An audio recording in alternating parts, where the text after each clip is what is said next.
Assalamualaikum warahmatullahi wabarakatuh. Bismillahirrahmanirrahim. Nahmaduka ya ghafuru ya syakuru. Mashalli wa sallim barik ala sayyidina maulana Muhammadin wa ala alihi wa sahbihi asma'in nama ba'du. Juga menyangkut solawat. Orang boleh beda pendapat tentang redaksi solawat. Ada yang sholli ala Muhammad, ala sayyidina Muhammad, Nabi Muhammad. Monggo lah, masalah redaksi saja. Tapi setelah dianalisis, Nabi itu Pak Rektor, jadi Nabi setelah Nabi Isa saking dihormatinya sampai dituhankan.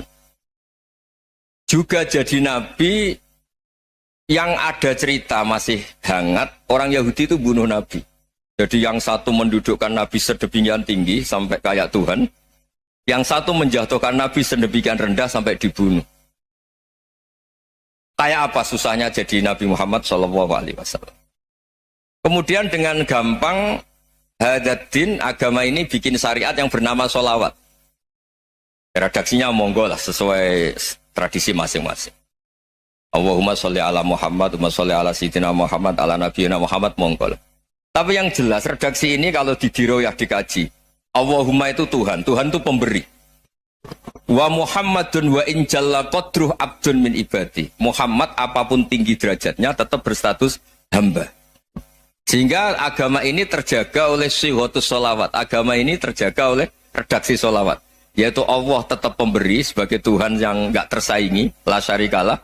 Rasulullah Muhammad wa injalla qadruh, apapun prestasinya, bisa mi'raj, bisa apa saja, tetap seorang hamba yang butuh muhtajun ila rahmatih. Jika redaksi Allahumma sholli ala Muhammad ini mengukuhkan yang Tuhan tetap Tuhan, hamba pilihan tetap hamba pilihan. Tentu dengan redaksi ini kemudian kita mendudukkan Nabi benar-benar posisi terhormat. Yaitu orang yang paling berhak dapat askat tahiyat, mendapat penghormatan Allah paling tinggi, yaitu Rasulullah Muhammad SAW. Dan itu diulang-ulang oleh Allah. Subhanalladzi asra bi abdi. Status hamba ini diulang-ulang. Lagi-lagi ini bernama diroyah. Bernama apa? Contoh ketiga misalnya fihi ayatum bayinatum maqamu Ibrahim. Dulu orang Yahudi itu ada diskusi masif. Syaratnya Nabi itu mbah-mbahnya harus Nabi, harus keturunan Nabi. Kemudian semua Nabi rata-rata di Palestina, di Syam. Lalu Muhammadnya asal-usulnya dari mana? Tahu-tahu orang Arab kok Nabi, padahal orang Arab itu dulu jahiliyah. Alhasil terus diceritakan, bukti Muhammad ini turunan Ibrahim adalah ada jejak kaki Nabi Ibrahim di dekat apa? Ka'bah. Fihi ayatum bayinatum maqamu Ibrahim. Kalau Nabi Ibrahim pernah di Mekah, artinya beliau pernah meninggalkan turunan yang di Mekah. Itu bernama Nabi Muhammadun sallallahu alaihi wasallam. Itu disebut fihi ayatum bayinatum maqamu Ibrahim. Nah, itu namanya diroyah. Diroyah itu satu perilaku keseharian kita beragama, kemudian tahu logikanya. Yang keempat misalnya mangkana yu'minu billahi wal yaumil akhir falyukrim apa? Jaro. Orang yang iman karena Allah dan Rasul maka memuliakan tetangganya. Andaikan pakai hukum sosial tentu kalau tetangga kita baik, kita baik. Kalau kurang baik kok kurang penggawean kan gitu. Tapi dulu itu pernah ada seorang ulama itu dibully ya, dikerjain sama anak muda tetangganya. Pak Kiai datang ke rumah saya. Orang ini datang. Kemudian setelah di rumahnya, saya tidak jadi butuh sama Pak Kiai, silahkan pulang. Itu Kiainya senyum menikmati. Dan itu terulang 3 kali. Dibully seperti itu, dikerjain terulang 3 kali. Lalu tetap Kiainya tuh asik, seneng sekali. Lama-lama muda ini tanya, kenapa engkau tidak tersinggung? Padahal saya kerjain sampai 3 kali. Tak undang, terus tak suruh pulang, tak undang, tak suruh pulang. Kata Kiai tadi, yang memerintahkan baik sama tetangga itu Allah. Jadi saya nikmati ketika bisa baik sama Anda. Tidak ada urusannya dengan perilaku Anda yang menolak saya.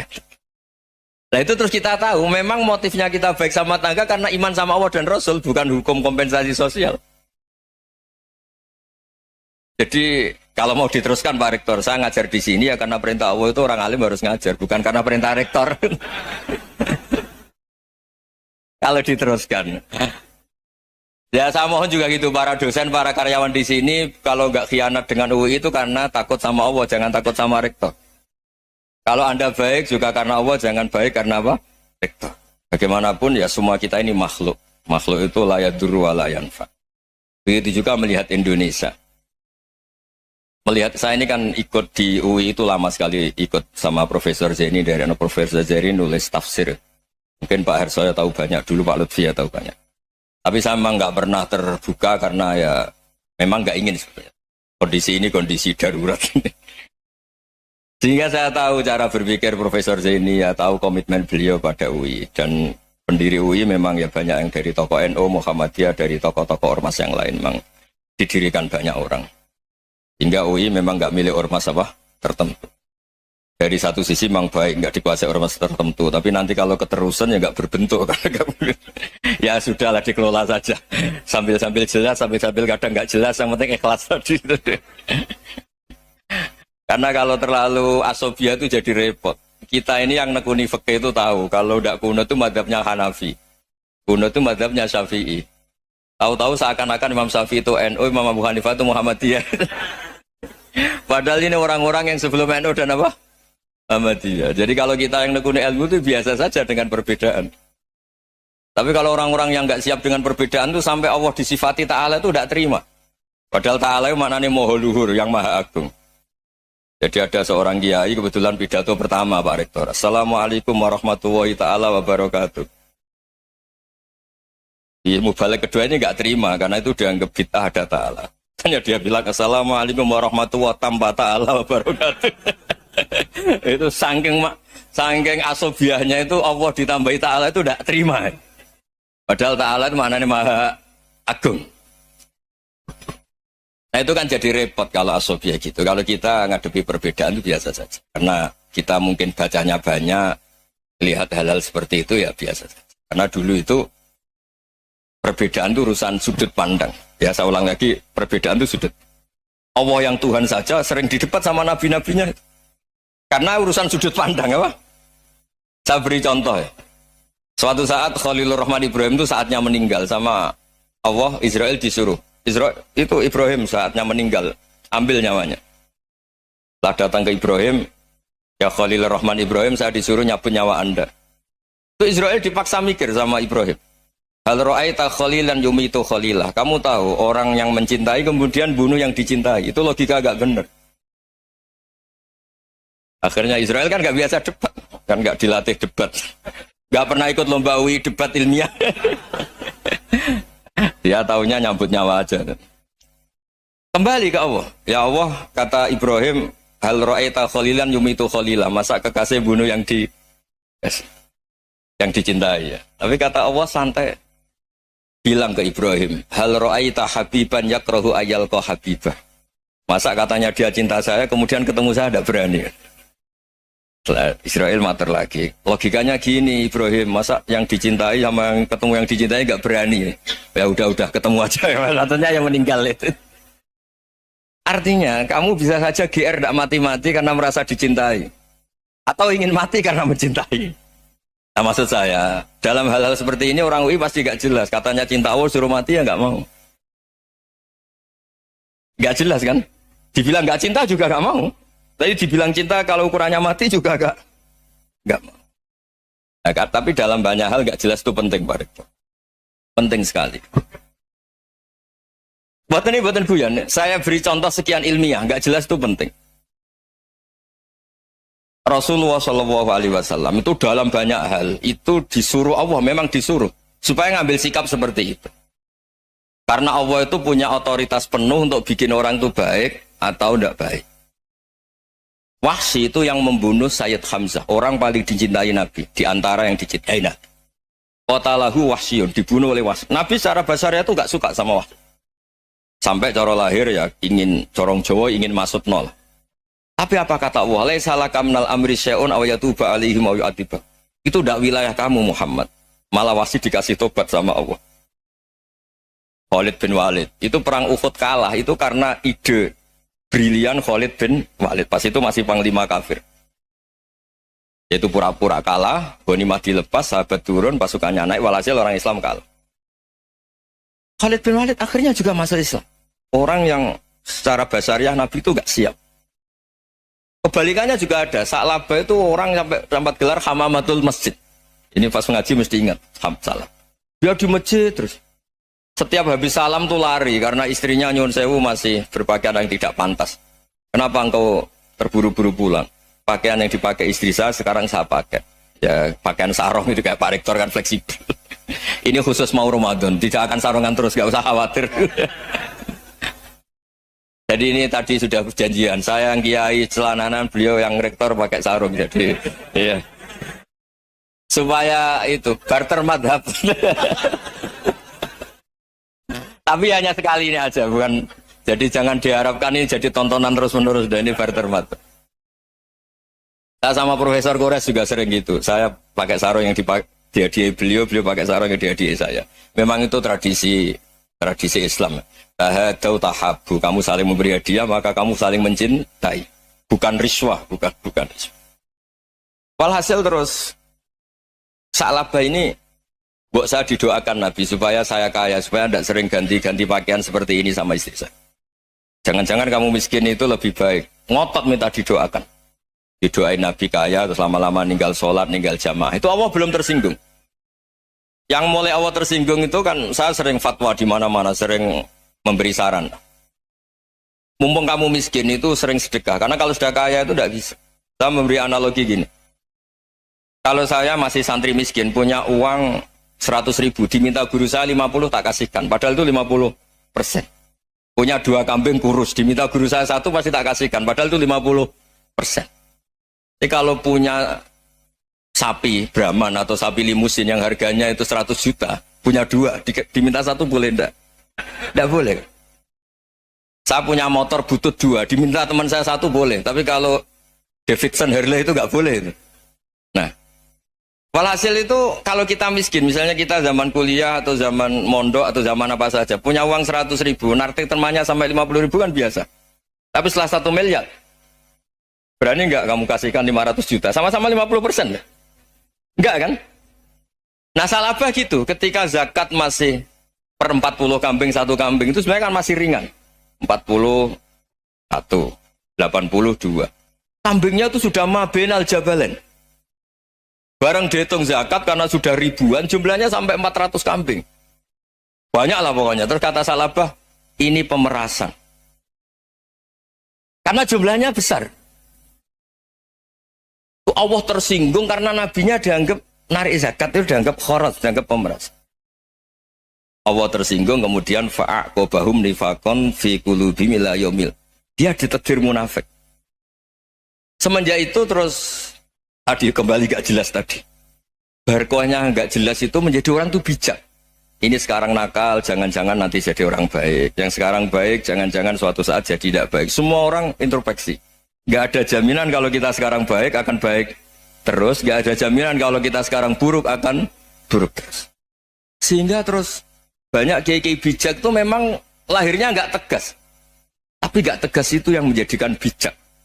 Karena sama-sama mungkin. Itu yang disebut laisa laka minal amri syai'un aw yatuba alaihi wa yu'adzibun. Itu tidak wilayah kamu. Ketika Allah mengomentari orang munafik juga wa yu'adzibal munafiqina insya'a aw yatub. Bisa saja ada yang disiksa, bisa saja ada yang dikasih tobat.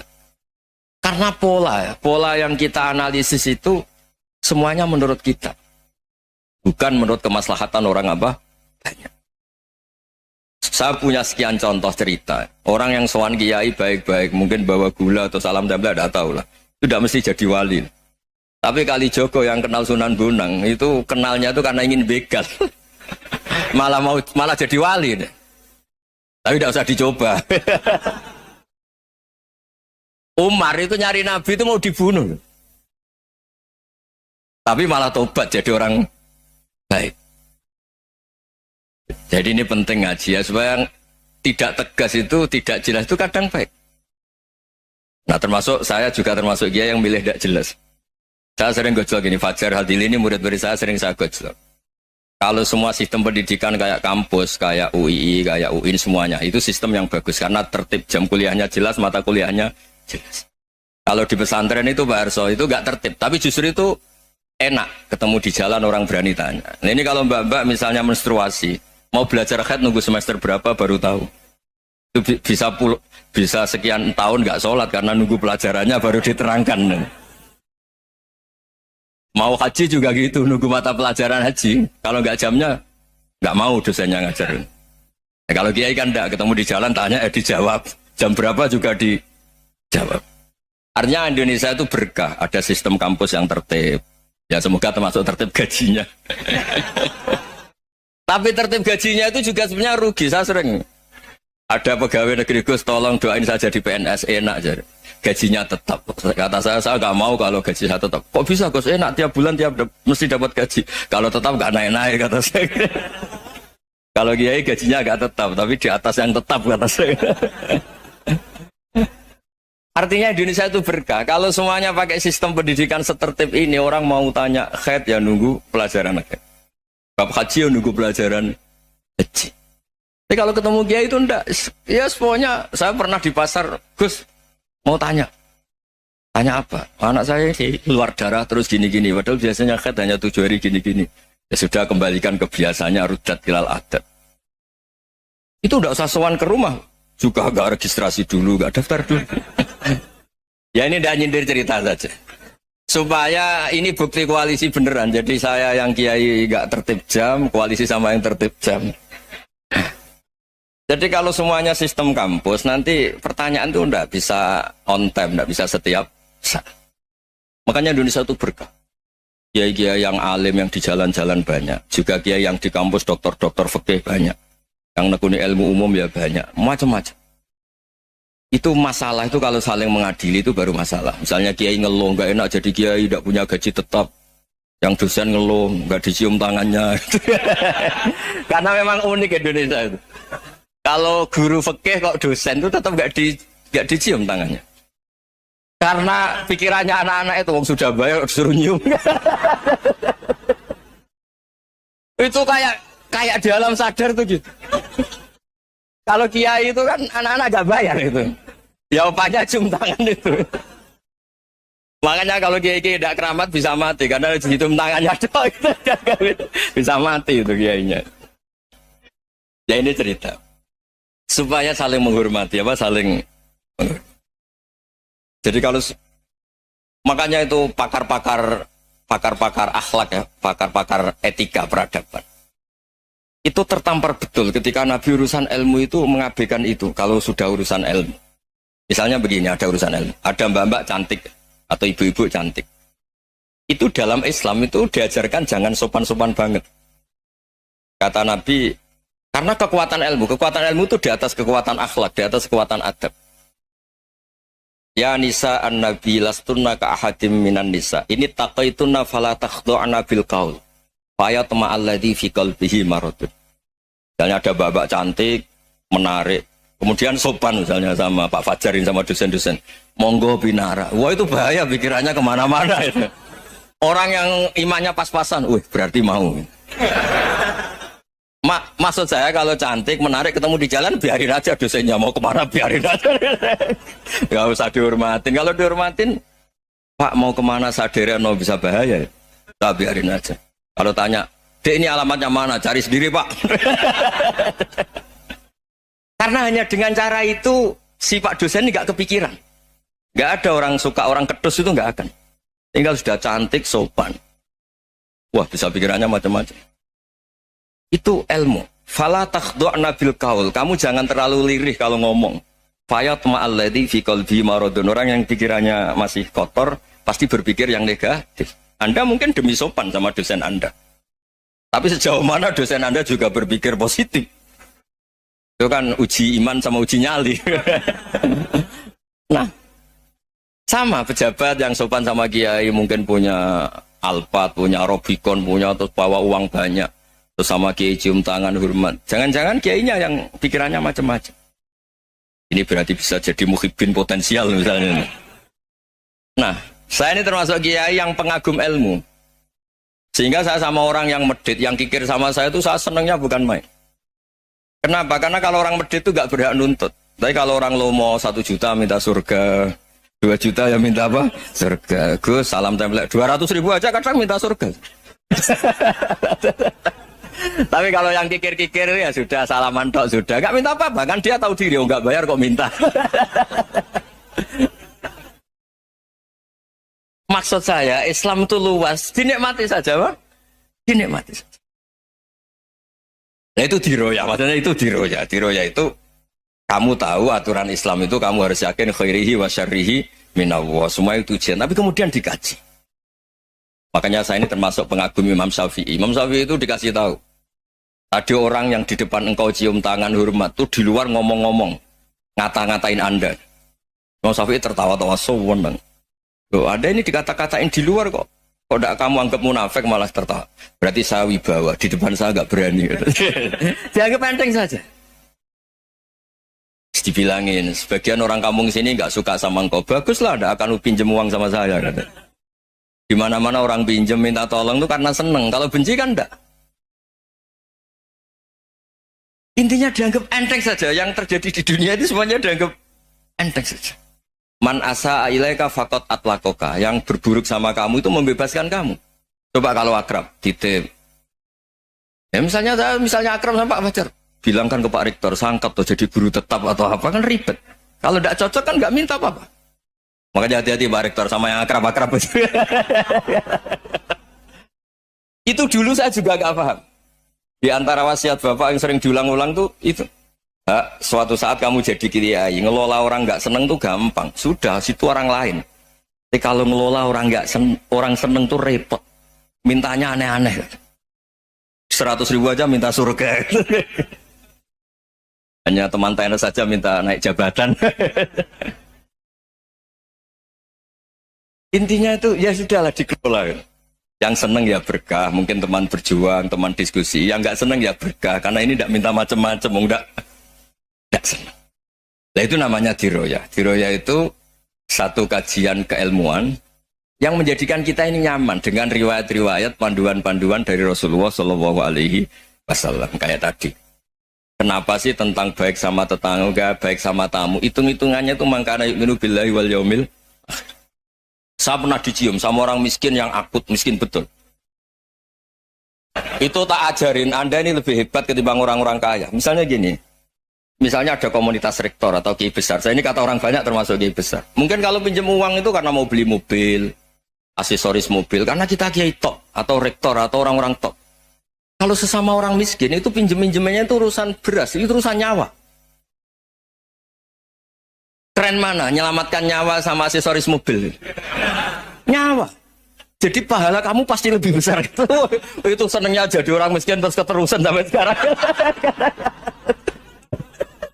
Itu. Lo coba kalau menteri sama menteri, rektor sama rektor, kira-kira pinjamannya apa Pak Arso? Kan kalau mau beli mobil atau mau umroh VIP, pokoknya yang keren-keren. Kalau orang miskin pinjam karena apa? Makan kan? Beras kan? Makanya kalau yang sedang miskin monggo lah kalau ingin teruskan. Kata itu. Maksud saya Islam itu seenak itu. Islam itu segampang itu. Sudahlah yang sedang miskin ya keren. Karena sekali sosial itu urusannya apa? Nyawa. Tapi kalau miskin semua ya Indonesia bisa tutup kan. Ya sudah yang kaya-kaya itu saya mengatakan Indonesia karena bayar pajak yang menjadikan Indonesia berjalan. Tapi ya dipakai yang benar. Nah, begitu seterusnya. Ada kiai miskin cerita ke kita. Terus enak jenengan alim, terus punya santri banyak, bisa ngajar di mana-mana. Saya bilang, hebat kamu. Dia hidup di daerah tertinggal. Itu yang diajarkan kan hanya tauhid. Kan nggak mungkin desa tertinggal baca fikih perbandingan madhab. Kan nggak mungkin. Kalau yang kayak Pak Fajar, Pak Sadali kan nggak mungkin. Fikih perbandingan apa? Madhab. Menyorot madhab dunia. Gaya engke-engke itu kan nggak benar. Tapi pertanyaannya, yang menyelamatkan masuk surga itu tauhid apa perbandingan madhab? Tauhid. Ini hanya mengajarkan fardu kifayah, sunat-sunat. Ini Anda mengajarkan fardu ain. Surganya dulu kamu. Oh terus senangnya jadi kayak gitu. Karena yang diajarkan apa? Tauhid. Sementara kita yang gaya-gaya ini ajarkan perbandingan apa? Ada studi banding ke Al-Azhar kemana-mana. Ini enggak tauhid. Dari orang nyembah pohon jadi nyembah Allah Ta'ala. Keren ya? Keren. Jadi terus kiki sama saya senangnya bukan karena tak bela. Tapi ada yang agak kurang ajar tanya saya. Kalau itu hebat kenapa Gus gak mau jadi kayak gitu? Waduh. Wah ya repot kalau pertanyaan. Terus tak jawab, kalau saya jadi kiai desa, kamu ngangsu ilmu dari mana coba? Ya dari jenengan ya, kalau sama gobloknya ada bisa. Ya sudah, Gus aja jadi kiai besar jadi. Maksud saya, ya sudahlah kita begini seperti yang saya ajarkan di sini, saya sarankan supaya orang itu tahu. Nah, ini namanya diroyah, apa? Makanya kata Imam Ghazali itu kalau kamu ingin sopan gampang melihat anak kecil, gua aqallu minni dzamban, dia dosanya lebih kecil. Karena masih kecil kan, tentu secara dosa nggak banyak. Kalau melihat orang yang tua, gua aktsaru minni ibadatan, dia tentu ibadahnya lebih banyak karena umurnya lebih banyak. Sehingga terus semua orang lain tuh di depan kita itu hebat. Ya semua orang lain sama, misalnya Pak ini rektor, Pak Fathul Wahid rektor, tanggung jawabnya lebih banyak, berarti pahalanya lebih banyak. Tapi sama, ketika melihat Nyon Sewu, melihat pegawainya yang secara lahir di bawahnya, ini tanggung jawabnya nggak banyak, pasti salahnya juga enggak. Itu yang diajarkan Rasulullah SAW, sehingga enak lah. Tapi kalau kita melihat orang lain selalu salahnya, itu pecundang. Allah saja tidak seperti itu kan, amal baik ya ada khairan, amal buruk ya ada saron, semuanya dilihat oleh Allah SWT. Saya itu punya teman Gus, agak beling, agak seenaknya. Dulu miskin. Wah itu seenaknya betul. Kayak kenal Tuhan sudah. Tak tanya, kenapa kamu seenaknya? 1 bulan tuh labanya bisa 200 juta sampai 500, sampai 1 miliar. Saya itu Gus, setelah duha itu perkembangannya bagus. Setelah duha itu. Saya pernah miskin, kan kata apa? Ingka rizki fisama, wa ingka ana qalilan, ya kalau fisama fa'anzilhu, terus wa ingka ana qalilan fakasirhu, kalau sedikit perbanyak. Ini trennya sudah benar semua. Nah, wa ingka ana ya haroman fatahirhu, kalau haram yang kau sucikan. Makanya saya seenaknya, kalau qalilan sudah fakasirhu, paling trennya yang nggak benar juga fatahirhu, kata Mas. Dia yakin kalau yang nggak benar-benar sudah disucikan Allah, karena yang lain-lain sudah dari miskin sudah kaya, qalilan sudah fakasiru, paling yang haroman juga sudah fatohiru gitu. Tak tanya, lah kamu kok tahu? Polanya sudah ada Gus, karena sang qalilan. Kamu sembrono sama Tuhan kok begitu kan? Tapi apapun itu seneng saya. Seneng saya sering salah teh, makanya saya mohon yang sekarang miskin, sedang miskin itu ya tidak usah nyesal banget-banget. Kalau ingin kaya monggo lah, namanya orang juga ingin. Ya, tapi Anda harus bangga. Sosial antar kalian adalah urusan nyawa dan itu pahalanya luar biasa. Supaya kita, nah yang kaya-kaya juga boleh GR lah, karena pembayar pajak. Dan itu bisa menyelamatkan apa? Indonesia Raya. Begitu seterusnya. Itu yang diajarkan Nabi, antawadhu hatta la yabghiya ahadun ala ahadin. Kamu semua harus tawadhu sehingga antar kalian tidak saling tidak sopan, tidak saling liar, tidak saling mendolimi. Termasuk tadi sikap gak jelas tadi. Orang dolim yang sekarang dolim bisa saja tobat, yang sekarang soleh bisa saja nanti. Semuanya itu mungkin. Kita diajari ya muqallibal qulub tsabbit qalbi ala dini. Jadi keliru kalau kita dalam banyak harus tegas, gak mesti. Al halalu bayyinun wal haramu bayyinun. Tapi ada wa bainahuma umurun mustabihat. Ada yang wilayahnya itu abu-abu. Misalnya ada perempuan cantik, misalnya contoh paling gampang. Kalau kamu ajari secara serius, kamu bisa aja tergoda jadi fitnah. Tapi kalau orang soleh gak berani ngajarin, kemudian digunakan orang fasik, malah menjadi orang nakal, kita juga tanggung jawab. Kamu mau tegas gimana? Wilayahnya sama-sama mungkin. Wilayahnya sama-sama mungkin. Yang dekat pejabat mungkin terkontaminasi KKN. Tapi kalau pejabat gak dekati orang soleh, punya perilaku yang gak soleh, yang repot juga Indonesia kan. Nah hal-hal seperti itu kita tidak perlu ngambil sikap. Maksudnya nggak usah ngambil sikap, ya kita buktikan kalau milih satu madhab, kita buktikan semuanya lebih baik, semuanya lebih bermanfaat, semuanya lebih berperadaban. Karena nggak bisa dihindari wa bainahuma. Termasuk nyuwun sewu, saya mohon maaf sama mulai Pak Harso, Pak Lutfi sampai Pak Fathul Wahid. Saya ini termasuk kiai yang nggak suka dekat sama orang-orang top. Bukan karena hasud. Memang konstitusi kiai harus gitu, la tamuddanna ainaika. Kenal orang lebih tinggi itu kan resiko. Misalnya saya kiai desa, mungkin punya keri tua sudah seneng, punya kijang tua sudah seneng. Gara-gara kenal Pak Wahid naik Camry, waduh kok saya kalah itu. Kenal orang itu kan resiko. Mungkin dosen-dosen sini kalau kenal saya di Rembang juga resiko. Di sini gak ada cium tangan, melihat saya di sana, wah gak enak jadi dosen. Jadi memang harus dibatasin. Sekiranya mungkin orang terus, karena la tamuddanna ainaika ila, kamu jangan sering melihat orang lain yang mungkin secara lahir dapat nikmat yang lebih tinggi timbang Anda. Kalau kamu nggak bisa ngelola hati Anda bisa hasut, Anda bisa dengki. Paling tidak Anda bisa ada syukur. Saya itu sering didolani pejabat. Juga sering melihat pejabat di TV-TV. Naik mobil aja ada yang naikkan. Bahkan kalau wudhu itu anduk aja ada yang bawa. Itu kalau yang nggak kuat, weh naik jadi pejabat. Ya makanya terus konstitusi Kiai itu mengatur, sudahlah, mata kamu itu kamu batasin. Jangan melihat sesuatu yang potensi ya, potensi menjadikan Anda tidak nopo syukur. Gara-gara Nabi Dawud itu terlalu nopo lugu. Kan masyhur itu ada seorang perempuan cewek diperkosa 3 tokoh. Kila 4, maunya 3 aja diperkosa 3 nopo tokoh. Bareng cawe wedok niku hamil, jadi gunjingan. Dilapor ning Nabi Dawud. Sebenarnya 3 orang ini tersangka, 3 orang tokoh ini tersangka karena disebut perempuan tadi. Misalnya yang merkosa aku si A, si B, si C. Bareng pas niku Nabi Sulaiman jek umur 13 tahun. Bareng neng mahkamah Nabi sinten Dawud dibenarkan napa wong lanang telu wae. Perkarane ora ngaku, ora ana bukti. Ya, tapi pangeran ngersakno iku lucu. Wong telu mau terakhir malah muni ngene. Wah, paling diperkosa asu niku. Maksudnya paling sing merkosa napa asu. Barang Bali cawe wedok tersiksa. Tersiksa terus napa jenenge Nabi Sulaiman ngendikan ngene. Andekan hakimnya saya, pasti keputusannya tidak seperti ini. Nabi Dawud dengar itu terus ya sudah kamu saja yang memutuskan. Akhirnya walhasil wong telu wau napa wong telu napa wong papat niku ditahan diceluk oleh Nabi Sulaiman. Jaremu semerkosa asu. Iya, ngucan Sulaiman umur 13 tahun. Rupane biasune kuwaget ono rupa. Abang gitu. Wes dipisahno neh. Dadi gak bareng ditanya. Ya model polisi kan. Mestinya polisi sing model Sulaiman wong di. Dicelukne sing sitok. Jare muni asune apa? Putih ya. Terakhir muni asune apa? Ireng. Bareng dikonfrontasi kan gak janjian dikonfrontasi, jawab sitok muni putih, sitok muni ireng. Sitok muni apa? Jare roh kabeh wong telu roh bareng, jare serentak roh bareng dadi seksi aja iku diperkosa asu.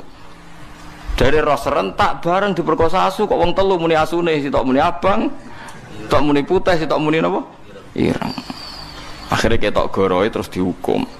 Lah gara-gara kecerdasan sinten Nabi Sulaiman wa lewat rekayasa iki darane napa fafahamnaha Sulaiman. Terus diuji lagi. Ana wong dhe anak kakak beradik dia anak loro, podo-podo dia anak bayi. Jenenge cacilik raine kan tesih mirip-mirip. Walhasil ning tengah hutan dipangan serigala satu. Terus sing Mbak Yune iku sajane anak sing dipangan wae adike. Tapi walhasil adike iku ngotot pokoke iku anakku sing slamet tuh. Sing dipangan iku anake jenengan. Wes lapor Nabi Dawud itu modele lugu. Ngersing aku ya sanaem. Barang Nabi Sulaiman ya gremeng senengane. Mulane gremeng ya oleh. Keputusan kok ngono. Cara aku hakime ndak seperti itu. Nabi Dawud tapi demokratis. Ya ndak apa-apa kamu saja yang memutuskan. Masyhur terus Nabi Sulaiman ngutus saiki mboke loro anake sitok dibagi ae diketok. Kono ngetok mbek Nabi Sulaiman. Ya dramatis ana pengawal kon njupuk pisau ketok dibagi loro. Ternyata sing adike mau gak nangis blas, sing Mbak Yunen nangis tenan. Huwalah, ya wis pancen iku anek adik kula ampun ketok pancen kula salah. Bareng delok adike gak nangis terus dikekno Mbak Yunen. Ora ono mbok anake diketok gak nangis. Nara mbok elek. Akhirnya dikekno Mbak Yunen mergo sing nangis. Mergo seorang ibu pasti gak ridho anake diketok. Adike tenang ya pas anake diketok. Paling pikiran orang anakku wae ketok Allah. Paham sih kalau maksud. Artinya Sulaiman duwe akal, atau direkayasa cara bahasa saniki supaya ketok asline di sing seorang ibu, di sing enggak seorang ibu. Itu disebut nama fahamnaha Sulaiman. Sulaiman itu yang cerdas tenan. Lah itu terus kecerdasane iku kegawa nganti tuwa, tapi terus tuwa-tuwa nganti urusan wong wedok barang masyhur. Jadi Ratu Bilqis itu terkenal ayu banget. Tapi Tapi jin-jin iku mantel. Sulaiman wis bojone akeh. Ana wong ayu penguasa Yaman. Bilqis. Kabeh dirabi pisan. Cek ora ngajari Sulaiman kabeh wong apa dirabi. Akhirnya Bilqis iku jin iku ngekeki hembusan fitnah nak Bilqis iku wayu tapi sikile kaya napa jaran. Kaya jaran iku maksude ana napa? Ana ulune. Elek pokoke ana ulune. Wayu tapi sikile ana ulune. Sulaiman ra kurang akal. Ya Bilqis itu yang aman, Sulaiman gitu yang Timur Tengah, ora Sulaiman terus Bilqis boko. Wantem kromo ae dari Ratu Bilqis iku boko dipindah teng Borobudur. Ke Sulaiman ku Solomon, Sulaiman ku Sulaiman. Terus Bilqis iku boko, terus Wonosobo iku Sabak. Wah matane wong. Kalau kadang ditakoki tiyang buku ngoten niku sepundi Gus? Yo hukume wong nganggur. Ya kok payu. Ya wis keben rezekine wong sing ayu. Penak Sulaiman niku. Sulaiman Wonosobo iku Sabak. Boko iku Bilqis. Nak Borobudur lho itu. Sing Arsu Sulaiman ya. Semacam-macam dunia. Akhirnya Sulaiman itu pinter. Waduh ayune ngono sampai dirabis ditalokno kok. Napa? Kok sikile napa? Sulaiman terus ora nabi yo beling, tapi nabi derene beling kan ra oleh. Wah akhirnya dekne gawe istana sangka min Zabarjat. Innaha sarhum mumarradum min qawari. Kokoco. Kocone ngisore banyu. Dekne lungguh ning istana, terus Bilqis diceluk. Tapi aja tiru. Orang diceluk spontan Bilqis mergo ngerti koyok-koyok banyu. Terus sikile dicincing. Ngerti jebule wahyu, resik gak ana napa rambute. Wah, wong aja khusuk temen. Ya sing ngono critane Nabi ana ngono bareng guys. Ya aja mbok tiru tapi kaya aja gedeng wong sing lagi cek ngono. Ya ora kena dijelasno wis pokoke ngono. Wah akhirnya Sulaiman mangkel lucu pula ayo ya mau perkara jin iku mangkel kabeh apa dirabi. Lah nek zaman riyen ora ana syariat maksimal napa papat. Mulane Said Zabidi tau cerita wong iku kudu ana cerdas. Mergo riyen ana raja ganteng sugih, senengane rabi cah prawan wayu. Nggih senengane rabi prawan napa ayu. Rata-rata ya gelem. Mergo raja napa sugih, ganteng ya. Bareng ana cah desa iku pacaran sing critane Said Zabidi sing nyare Ihya. Ana cah wayu kampunge ndekne seneng jebule dibidik. Raja waduh kurang ajar saingan nak kalah. Bareng rajane teko golek wong ayu dhisik raja yo men era Islam pun era Bani Islam ni. Takoki pemuda, cara kowe piye cah wedok iku? Maksudnya takok kelakuane piye, tau digendak wong ta ora ngene-ngene. Raja iku ben prawan yo steril yo ora tau digendak wong, gak kurang ajar. Jawabe canom iku ya ora apa-apa jenengan rabi.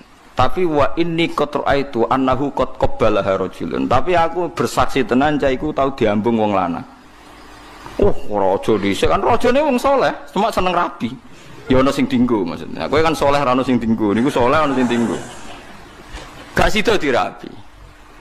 Suatu saat dirabi canom iku. Warani barang wong kok ora duwe ghira, maksudnya wong kok ora duwe harga diri. Wong tau dirambung wong lanang kok gelem apa? Dirabi. Wong lanang bapake piyambak. Innahu abah. Sing muni wong lanang liya sapa? Pokoke tau diambung wong lanang. Jare raja iku kerang ajil.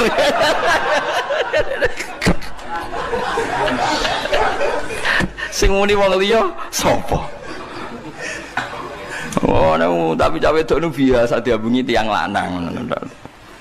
Akhirnya raja kan gak minat, waduh biasa diambungi wong lanang seratnya. Suatu saat dirabi cah iku raja ngerti. Lha kok rabi kuwe wong kok gak duwe cemburu, gak duwe harga diri. Lah rumasane jenengan sinten wong lanang? Jaremu diambung lan niku bapake. Ana wong saleh rondok duwe akal ngono ya oleh yo. Nabi Sulaiman yo ngoten niku wau. Ngono ndelok sikil barang macam-macam. Tapi niat dirabi. Ya mulane cara fikih nu termasuk ditoleransi ku nontoni wong wedok niat dirabi.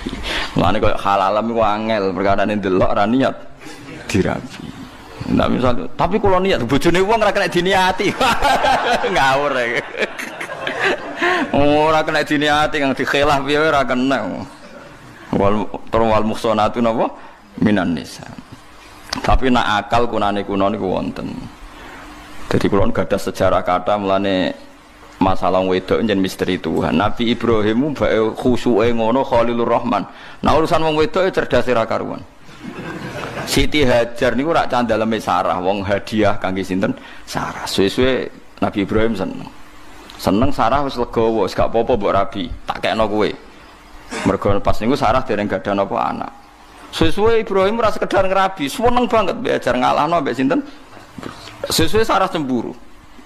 Saking cemburune aku sumpah mbek pangeran.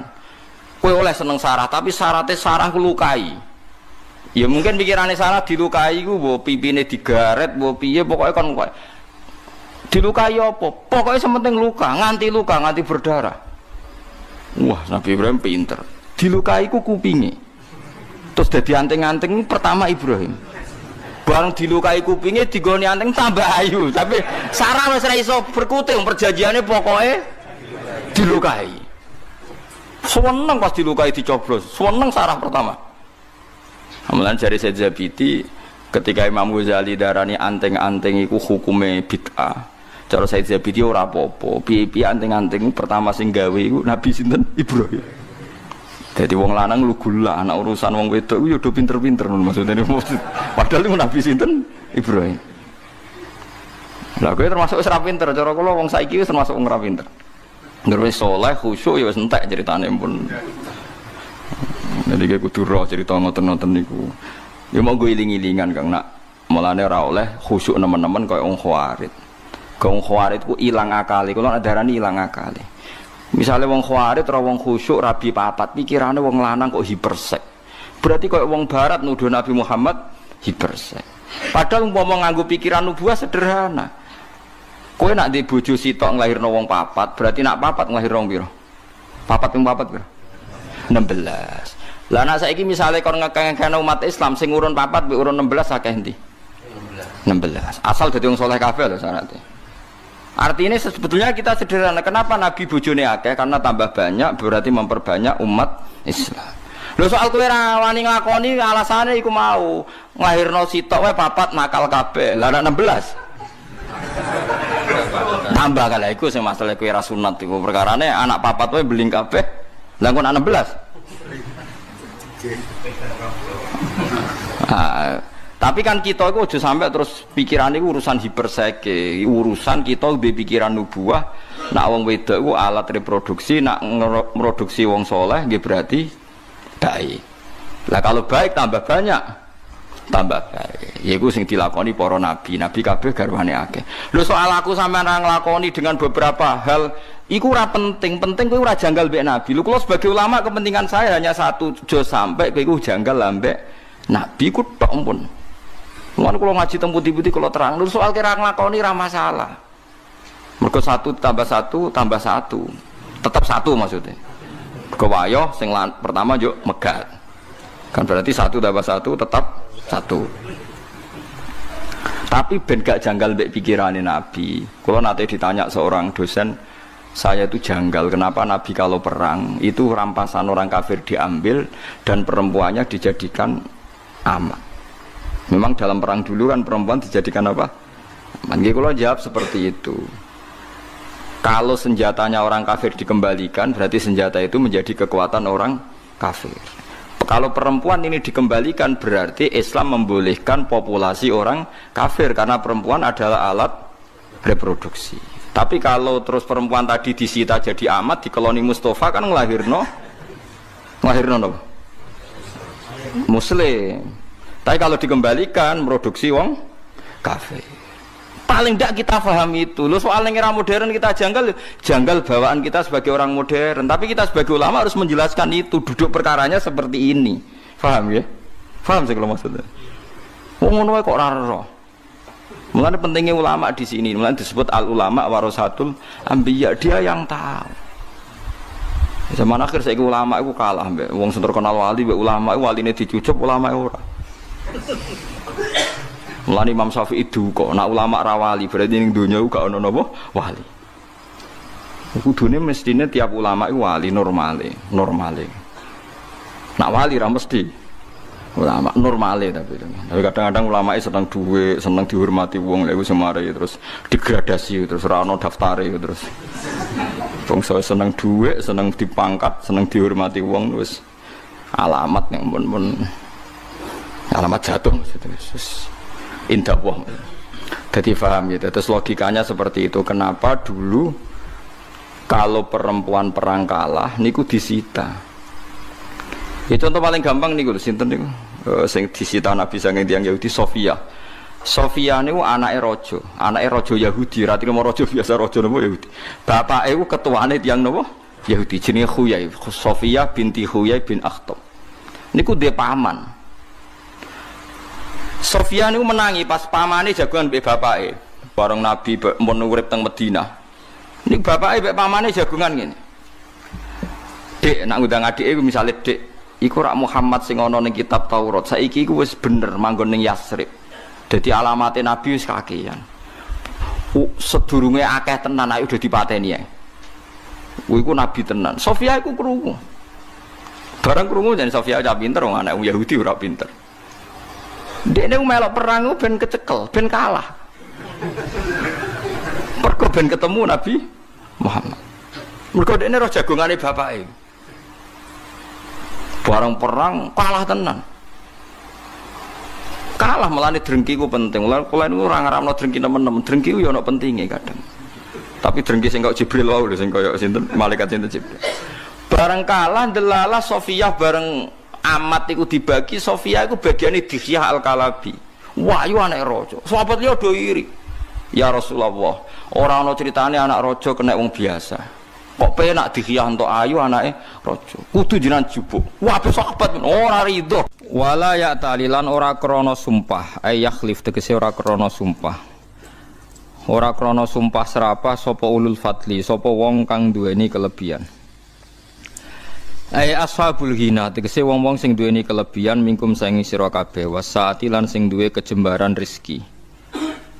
Ayu tu Allah yutu tegese ora bakal maringi sapa ulul fadli, ora bakal maringi ulil kurba ing pira-pira wong sing duwe unsur kerabat, wal masakin lan ora maringi ing pira-pira miskin, wal muhajirin lan pira-pira wong sing hijrah fi sabilillah ing dalam dalane Allah. Nazalat tumurun apa iki ayat fi Abi Bakrin ing dalam Abi Bakar. Halafa sumpah sapa Abu Bakar ala yunfiqa yen ora nafaqah ya ora nginfaki sapa Abu Bakar ala mistah ing atase mistah. Mistah niku jeneng lanang. Wa te mistah iku ibnu kholatihi. Anake bulike Abu Bakar. Miskinun te mistah ya miskin, muhajirun tur wong sing hijrah. Badawiyun tur wong beduwi, badriyun tur wong sing nyaksekno perang Badar, badriyun tur wong sing nyaksekno perang Badar. Mergane apa ka Abu Bakar sumpah ora bakal ngekeki lama khodo semangsane ikut terlibat napa cara wong Jawa slurup maksudnya melok-melok sapa mistah fil ifki ing dalam masalah gosip zina niku. Badha angkana sausé ento ana sapa Abu Bakar yunfiku iku ngekeki infak sapa Abu Bakar alaihi ngatasi mistah. Lawana suntai pira-pira manusa minas sahabati sang sahabat. Iku yo aksamu padha sumpah sapa nas Allah yatasaddaqu. Yen ora padha sedekah sapa nasun ala man ing atase wong takallama kang ngomong sapa man bisaen klan perkara minal ifki saking peristiwa ifkun. Ifkun wingi to tuduhan zina ning. Wal yafulan becik nyepura sapa ngake wal yasfahulan becik saling memaafkan sapa ngake anhum saking kabeh fidzalika ing dalem masalah ifki. Ala tuhibuna ana ta ora seneng sira kabeh ayo firento nyepura sapa Allah lakum maring sira kabeh. Wa Allahu ta'ala ghafurun akeh nyepurane rahimun akeh welase lil mukminina bareng pira-pira mukmin. Kala dawuh sapa Abu Bakrin sapa Abu Bakar bala ya. Ana uta ingsun niku hibu seneng sapa ingsun ayo firento nyepura sapa Allah limaring ingsun. Wa raja'alan bali sapa Abu Bakar ila Mistah maring Mistah ma ing perkara kana kang ana sapa Bakar yunfiku nafaqai sapa Abu Bakar hu ing ma alaihi ing atase Mistah. Dados ayat niki sae sanget nggih pelajaran nggih kula jenengan sedanten. Seorang bapak sak pinter-pintere Abu Bakar sak soleh-soleh tetap tersinggung ketika Sayyidah Aisyah dituduh zina. Meskipun setelah Sayyidah Aisyah dibebasno Allah bahwa itu tidak mungkin dan jelas-jelas Allah mesti bener bahwa Aisyah tidak mungkin zina. Abu Bakar dendam ning gone tiang-tiang sing ikut menggosipkan.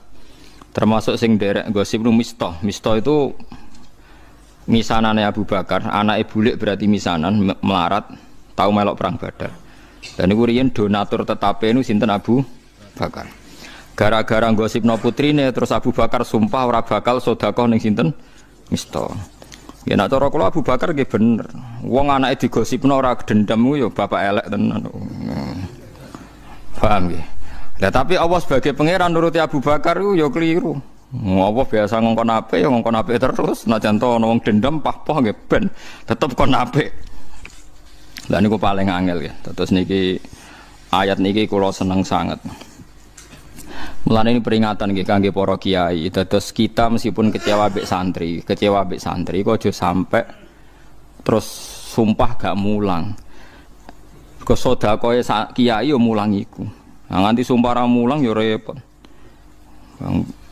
Dadi ngeneng yo oleh, didik yo oleh tapi aja terus ndadekno ora ngamal apik. Mulane wonten ayat wala taj'alu waha urdotal li aymanikum antabarru. Jangan sampai Allah kamu jadikan satu penghalang untuk melakukan kebaikan. Hanya Anda karena kadung pernah meminjam nama napa Allah. Di misale demi Allah aku ora bakal ngomongi wong iku. Pas ape rukun eling, lah wis kadung sumpah ya. Nak damai rak melanggar sumpahku. Itu jangan sampai jadikan Allah sebagai urdotan, sebagai problem atau halangan untuk Anda melakukan kebaikan. Difaham ya? Niki memang ayat luar biasa. Dados Abu Bakar sebagai seorang bapak nggih dendam Aisyah digosipno. Dan itu sah. Cara kula normale bapak nggih ngoten niku. Nggih normale bapak nggih derek dendam sama orang yang menyakiti putrinya. Tapi normale hukume Allah benten. Hukume Allah ngutus Abu Bakar wong mampu, biasa istiqomah donasi bantu Mistah ya kudu bantu terus senajan to atine gelo mergo Mistah nderek gosipno sinten Sayyidah Aisyah. Lha hukume pangeran paling angel, cocok ra cocok nek perintah Allah kudu nglakoni. Lah nek gelo mbok turuti ra ono wong apik ning donya. Kowe ya biasa to gelo mbek kanca, mbek dulur, mbek bojo. Terus kowe ape ra bojo-bojonan mergo gelo. Loro kan guyu ora siap den. Masuk dekne cah elek lah ra siap, ra payu rabi ora siap. Gelo mbek kanca terus ra kanca-kanconan. Sekape kancanan mbek opo? Ora iso.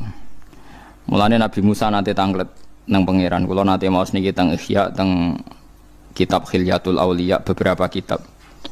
Nabi Musa itu sanggeng mangkel mbek Bani Israil. Nggih kebijakan apa wae kok dikelirokno, mangkel den. Mangkel terus ya Allah kula niku pun kekasih jenengan. Tapi wong Bani Israil sing iman lho niki sing gosipno sing iman, mboten kok sing tiyang kafir. Sing iman, nek sing wong kafir karuan musuh jelas. Sing iman. Ya Allah, kali ini saya minta satu hal. Supaya cangkeme Bani Israil mboten elek teng kula. Ben kula niku nyaman mbek wong-wong Bani Israil sing iman mbek kula. Jawabe Allah sepundi? Ya Musa, hadza syai'un lam astafihi li nafsi, fa kaifa asna'uhu bika. Menedek kowe sasa, aku wae sing pangeran, sing maringi rezeki, sing ngekeki nyawa wae dikomentari ra enak. Apa meneh ke trimo nabi. Jadi pangeran ternyata yo krasa juga. Lucu. Oleh nase. La ya dadi hada syai'un lam astafihi li nafsi. Fa kaifa asna'uhu bika. Lha aku sing pangerane dikomentari ora enak. Lha wong aku pangeran ja'alahu lainatan. Niddan maksudnya aku itu dianggap padha mbek Isa, padha mbek makhluk. Ora ayo gelakno aku sing maringi rezeki aku. Tapi aku dianggap duwe napa rivalitas. Akhirnya Nabi Musa menang. Ya wis ra iso. Mulane wong aja nuruti gelo. Kalau nuruti gelo ya gelo. Nuruti gelo ya mbek bojo, mbek kanca, mbek santri nuruti gelo ya gelo, tapi syariat Allah ora iso mbok kalahno mbek napa? Gelo. Abu Bakar sing sahabat pilihan mawon ketika gelo mbek Mistah padahal gelane serius, anak dituduh zina itu kan gelane kaya apa. Padahal garwane Nabi wis anak garwane Nabi dituduh zina. Lah kowe trimo kiai dituduh mangan dhuwit masjid kok gelo biasa. Selain yo kemungkinan bener. Biasa. Apa meneh ana kemungkinan apa? Bener, malah kudu meneng. Wong sing karuan salah wae kon ikhlas. Dadi tuduhan karuan salah wae kita kon ikhlas. Wong sing kemungkinan bener. Wis meneng ae, paham gitu. Dadi mulane ciri utama wong apik wal kadhiminal ghaidh ngempet apa emosi. Mulane ausini ya Rasulullah kula jenengan kandhani jare Nabi la takhtub jumring-muringan jeng ya.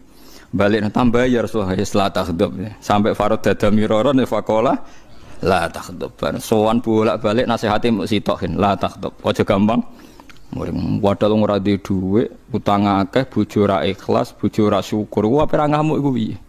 Tapi Nabi ngandani napa? La takhtub, aja muring-muring. Kau nak kira muring-muring, kaya apa kecewane bojo, kaya tetep di bojo. Tapi nak kira muring-muring megat, malah taqabbal wa minna minkum taqabbal. Ya karim. Dieling-eling dadi gelo kecewa niku wis gawanane kumpul manusa. Mulane masyhur hubungane Allah mbek Nabi Musa. Niku yo pinter-pinteran. Hubungane Allah mbek Nabi Ibrahim yo pinter-pinteran. Mergo logika sing dibangun Allah niku sing bener. Mergo Allah iso mujud. Kula baleni malih tak warai carane dadi wali liwat ilmu. Dadi kekasih pangeran liwat ilmu. Disebut kul falillahil hujjatul baligh. Allah di hujjah sing mesti menangi. Nabi Ibrahim itu Khalilur Rahman kekasih pangeran, tapi kadang nggih logika iku ya ana salahe. Senajan to sing berhak nyalahno namung Allah Subhanahu wa taala. Suatu saat Nabi Ibrahim diparani malakul maut, malaikat mati. Kowe roh jenenge mati, dijupuk nyawane lho kan jenenge apa? Mati. Sadis to ora? Dijupuk nyawa sadis. Sadis. Ketika malaikat mati sowan Nabi Ibrahim, ya Ibrahim ya Khalilur Rahman, menyebutnya ya Khalilur Rahman, saya ini ditugaskan mengambil nyawa Anda. Kaget Nabi Ibrahim. Wa hal tarol Khalil yakbidu ruha Khalili. Kowe roh ana kekasih kok tega mateni. Nyakiti ora tega, kok iki kekasih kok mateni. Takokno pangeran Dir. Nabi Ibrahim gak trimo. Wong jare Khalil. Khalil lak kekasih. Cek tegane jare Khalil kok mateni. Malaikat mati akhirnya rawani. Masuk akal to malaikat. Dadi dene malaikat itu matur. Ya Allah, kata Khaliluka Ibrahim, kata kekasih engkau mosok ana Khalil yakbidu ruhana wa Khalil. Pangeran ra kalah pinter, pangeran kok diwarai. Jawabe pangeran lucu. Takono Ibrahim, wa hal yakunul Khalil yakrahu liqa Khalili. Ana tah kekasih sing ra siap ketemu sing dikekasih. Akhirnya Nabi Ibrahim dikandani buka-buka. Yo wis saiki lah benang ketemu. Manusa. Iku Nabi Ibrahim wis Khalilur Rahman lho cek salah. Nak jenenge hubungan mbek Allah Subhanahu wa taala. Dadi hubungan mbek Allah ora kena ditebak. Kadang dendam demi anak dibenerno. Kadang disalahno. Wis macam-macam. Ya kadang dibenerno. Contohnya kayak Rasulullah ngendikan Fatimatu batatum minni faman adzaha faqat adzani. Fatimah bagian sangka aku sing nglarani Fatimah nglarani dibenerno mbek Allah. Ya orang kita tidak pernah tahu. Allah pakai ukuran apa kita tidak pernah tahu. Umpamanya genera pangeran. Semalane wong kon istighfar. Istighfar aku kudu min astaghfirullah pokoke ngrasa sing iso nyepuro namung Allah Subhanahu wa taala. Ya'lamu annahu la yaghfiru dzunuba illa anta. Nah, kadang klirune tiang-tiang nak ngijazahi jumlah istighfar sakmene ping 70 ping 100. Jumlah itu tidak penting. Nenggone hadis-hadis sahih sing dipentingno Allah malah wong iku tahu diri nak sing iso nyepuro namung Allah. Paham nggih? Ora kok jumlah istighfar. Karena kita pakai logika apa saja itu salah. Nggih wae Nabi Musa wae salah. Jadi paham nggih? Terus koyo dendame Abu Bakar ning Mistos sebagai seorang bapak itu benar, tapi disalahno pangeran aja ngono.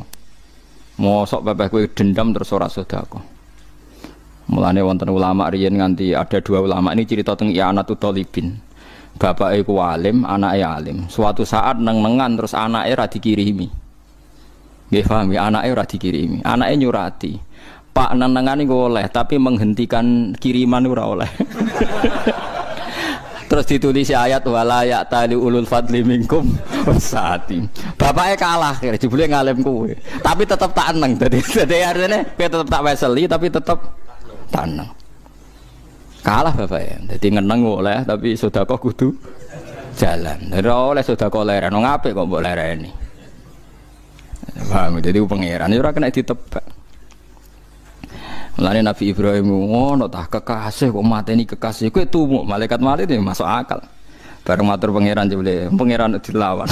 Jawab pangeran, ono tah kekasih tapi ora siap ketemu kekasih. Akhirnya Nabi Ibrahim dari dawuh, "Ya wis saiki lah, saiki gak apa-apa mati." Lah kowe iku munamuni kekasih pangeran. Lah iki maksudnya nyindir. Kowe disindir ora krasa, anggap cerita wae dadi. Kowe munamuni kekasih pangeran tapi nak mati, siap kan? Wah gue yodor gak jelas jawab gak siap. Kenapa ora siap? Wedi neraka ya. Gak cara sampean ditakoki pangeran. Siap mati ta ora? Ora siap to. Iya ora siap. Tapi nak takoki siap dadi kekasih Allah? Siap. Lah ngono ora pecundang kuwi. Lah iya siap dadi kekasih Allah? Siap ketemu. Angel ngajari wong-wong ini angel. Ya sing pangeran, pangeran wis ngene. Anu kula seneng nggih, sinau kula seneng. Bukan karena saya ingin diarani alim alamah mboten, guling-gilingan betapa agama ini harus dikawal oleh sekian variasi ilmu. Kula baleni malih. Kulo nu sering sowan teng pangeran, sering sumpah. Kulo sinau kathah Gusti ora kok ben darane alim mboten. Kulo ora usah nang darane alim ora ono pengaruhe, tetep alim. Tetep alim. Didarani cek ora tetep alim. Tapi masalah ini ku mboten niku nak kadang wong kan kepen darane alim. Nak kulo ora ono pengaruhe. Tetep alim, maksudnya ora ono sing darani lah tetep alim. Mergi kulo nak ngaku ora alim iku malah sombong. Terus neng ini kitab Ithaf Sarai Ihya. Ana wong kok ngaku ora alim padahal dekne alim malah sombong. Mergo Allah iku az-zahir. Allah iku begitu jelas. Hukume Allah bener ya begitu jelas. Nah Allah wis mulang kok kowe muni ra paham, iku sombong. Wong barange jelas kok kowe muni ora paham. Lah paham utawa ngerti jenenge alim. Wong sing napa ngerti. Mulane falam ma tabayyana lahu qala a'lamu annallaha ala kulli syai'in qadir. Padahal paling jelas ning donya iku sifate Allah. Mulane koyo ruhin ya alim, mergo ngerti kebenaran. Lho soal rapati tahqiq misalnya rapati soal musing detail-detail koyo faraid, hakul auliya bitasus urutane terus lali. Nunuk-nunuk sithik ora apa-apa iku jenenge kekurangane napa manusa. Jadi kula baleni nggih, ya tanazzalul amru bainahunna li ta'lamu annallaha ala kulli syai'in qadir. Jadi urusan ning donya ku variasi li ta'lamu ben kowe ngerti. Ngerti iku bahasa Arab napa? Alim. Jadi kowe aja sampe sampean takoki pangeran. Kowe ngerti kekuasaanku mboten Gusti. Kowe ngerti rahmatku mboten Gusti. Kowe ngerti kasih sayangku mboten. Neraka kowe. Dek takoki pangeran jawab ngerti. Kowe ngerti rahmatku ngertos sanget. Wong edan mboten ngertos rahmate jenengan. Kowe ngerti sifat rahimku, kowe ngertos banget, mboten ngerti edan swarga. Ada kowe muni duka, wong kula tiyang bodoh, mboten ngertos neraka. Lah kalau ada Jawa itu walian sing munamuni ra ro iku sing sopan. Lha iku aku sing ora melok-melok adat iku paham gitu. Terus niku sing melok-melok. Tapi yo pantes-pantesan, ngomong ngono iku pantes-pantesan. Sing ngomong rugen iku wong darani sombong. Ya ngono tepak-tepakan dadi. Dadi paham gitu, terus kula suwun, kula nu sinau kathah niku tujuan kula namung setunggal ben ngerti variasi sifate Allah. Mergo tebak-tebakan kula kan gadah kitab Khilyatul Auliya niku 12 juz. Kitab Hilyatul Auliya saya beli itu gara-gara Imam Ghazali yang terkenal itu. Itu di akhir karangan Ihya. Beliau berfatwa wa 'alaika bil muwadzafah ala kitabil Hilyah. Kamu harus sering baca kitab Hilyah. Akhirnya tak golek. Ning Indonesia bono ora, pokoke tak golek akhirnya entuk. Ya menghalalkan segala cara kula termasuk pesan teng Lebanon pokoke entuk kudu entuk. Di Lebanon sing terkenal sing nggon perang kok nggone kitab. Wis diniantuk kan ya entuk ae. Selain kalau di duit ya panjang kalau orang kepengen sugih, cara kepengen sugih tangguh investasi duit. Walhasil entuk niku teng mriku ternyata banyak cerita Nabi dialeknya mbek pangeran. Jadi cerita wali sampai Nabi macam-macam. Nah, termasuk dialeknya Nabi Ibrahim, Nabi Musa, Nabi macam-macam. Biasanya ge lucu kalau maca dialeknya lucu-lucu. Termasuk sing paling kula kudu guyu ngene. Ternyata Nabi Ibrahim nebak pikir napa ya darani pangeran pikiran ora pikir ya ora iso.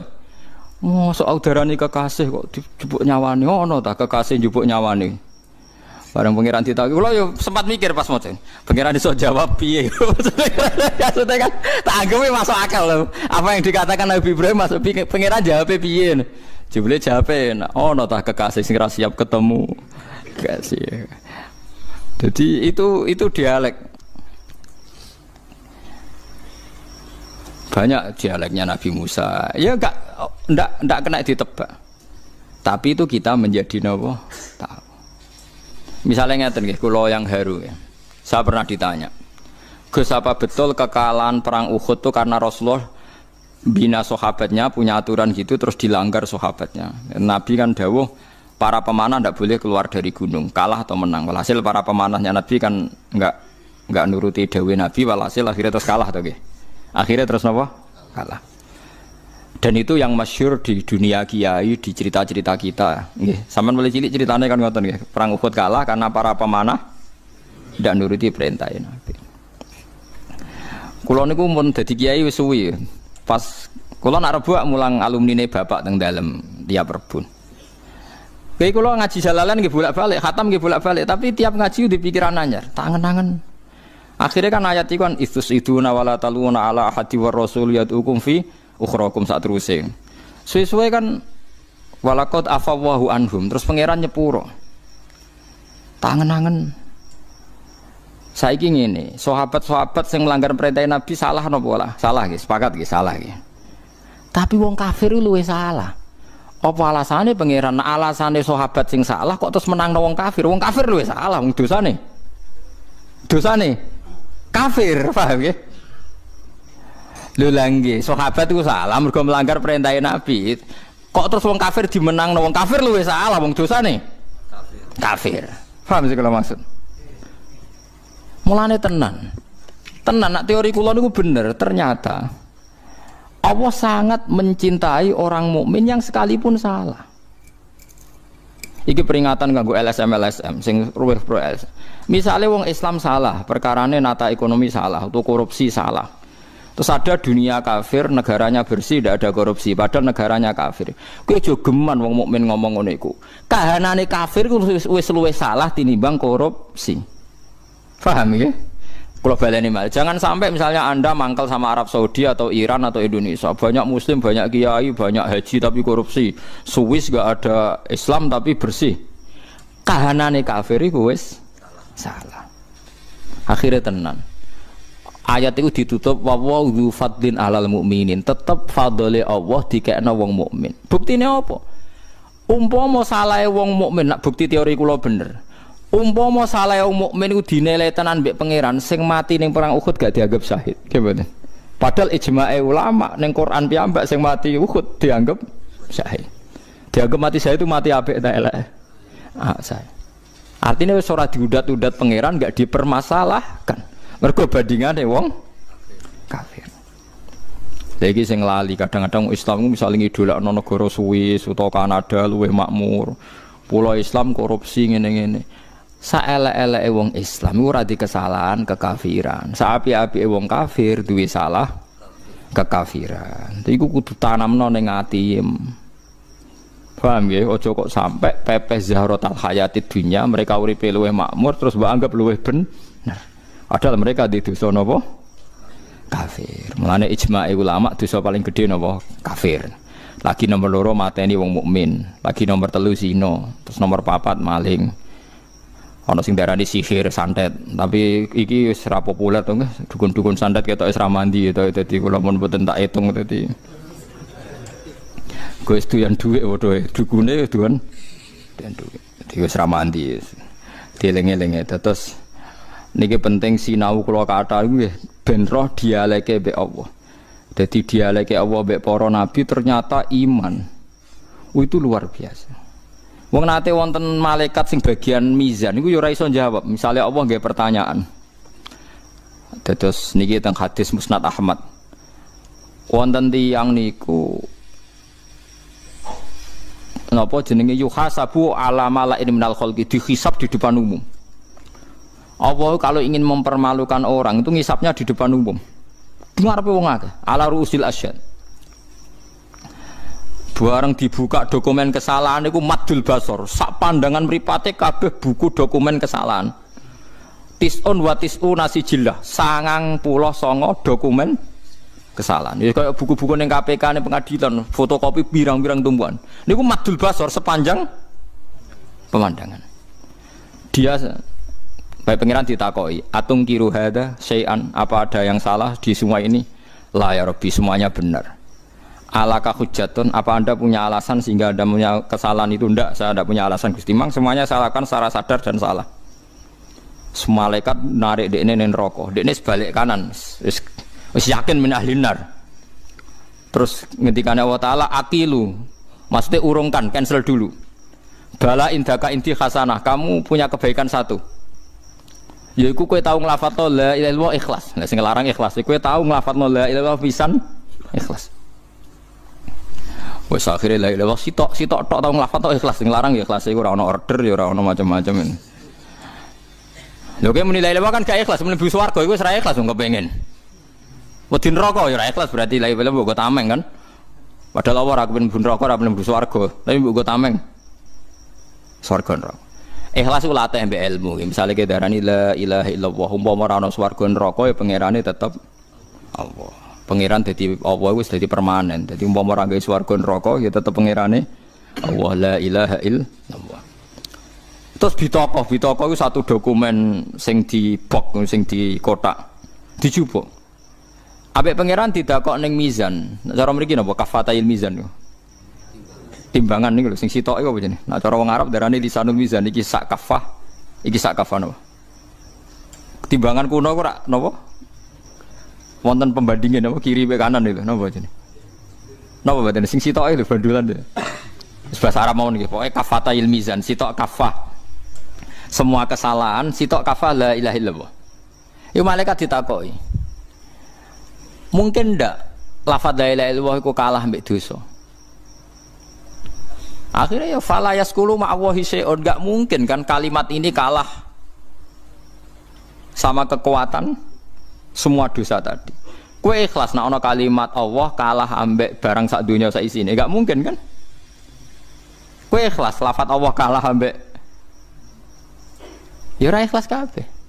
Mulane mangko la ilaha illallah dakhalal jannah. Kok gak mungkin cara logika Allah kok kalah ambek liyane. Mulane hadis itu ditutup fala yaskulu ma'asmillahi ta'ala syai'un.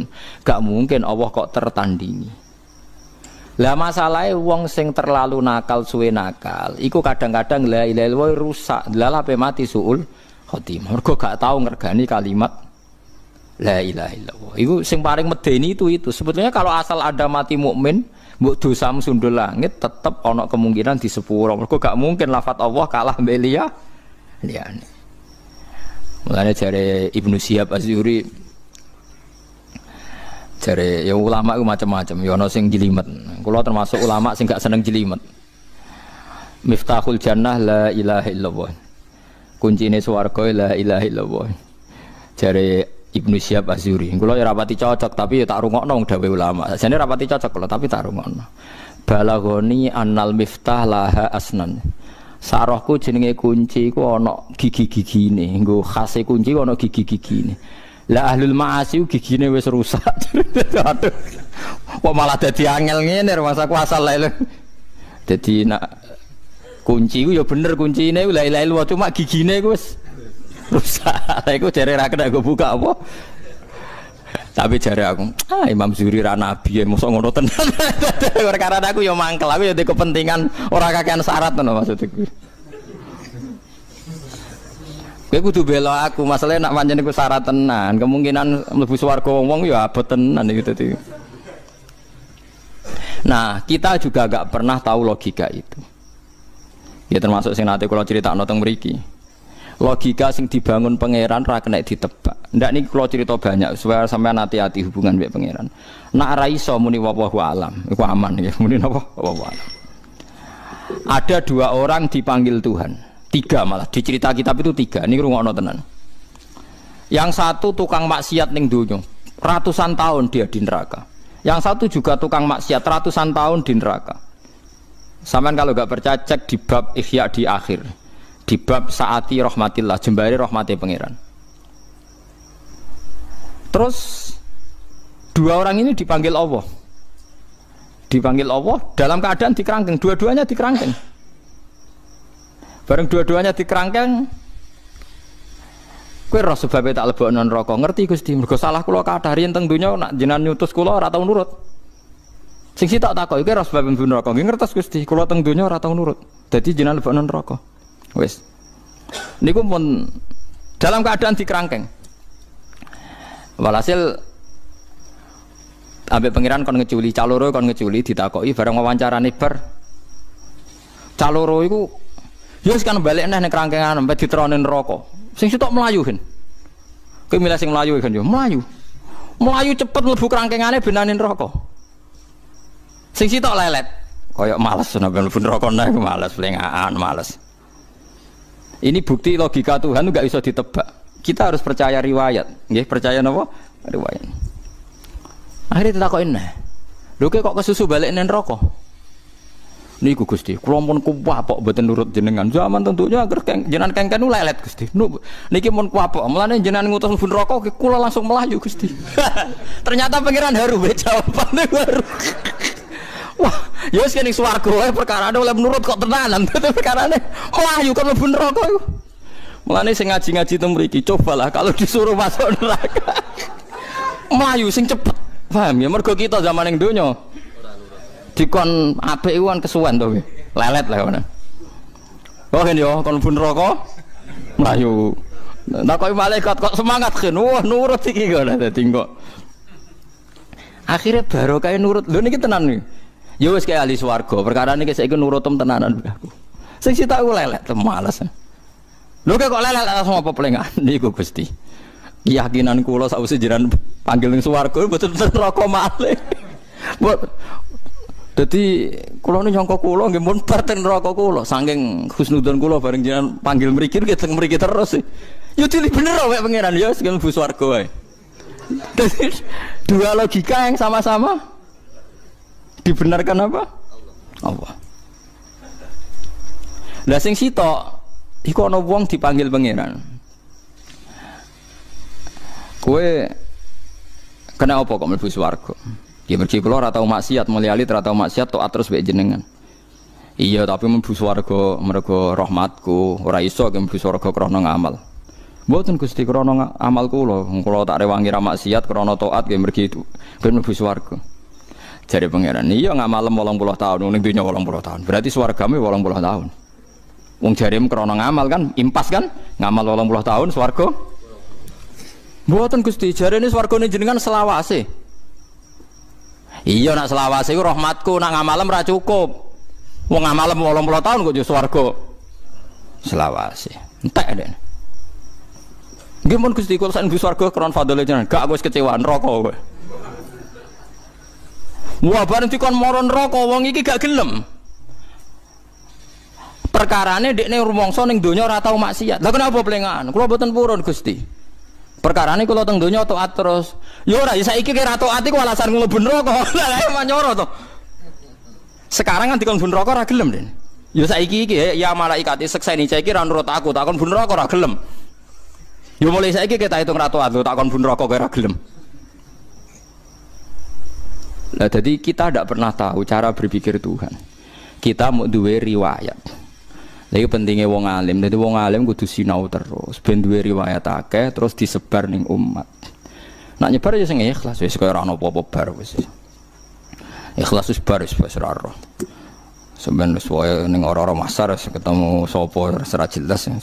Nak beda kelas ya ora ketemu ngono ae. Ora ora penting. Jadi kita tidak pernah tahu. Jadi kados niki Abu Bakar cara dekne normal seorang bapak dendam demi anak.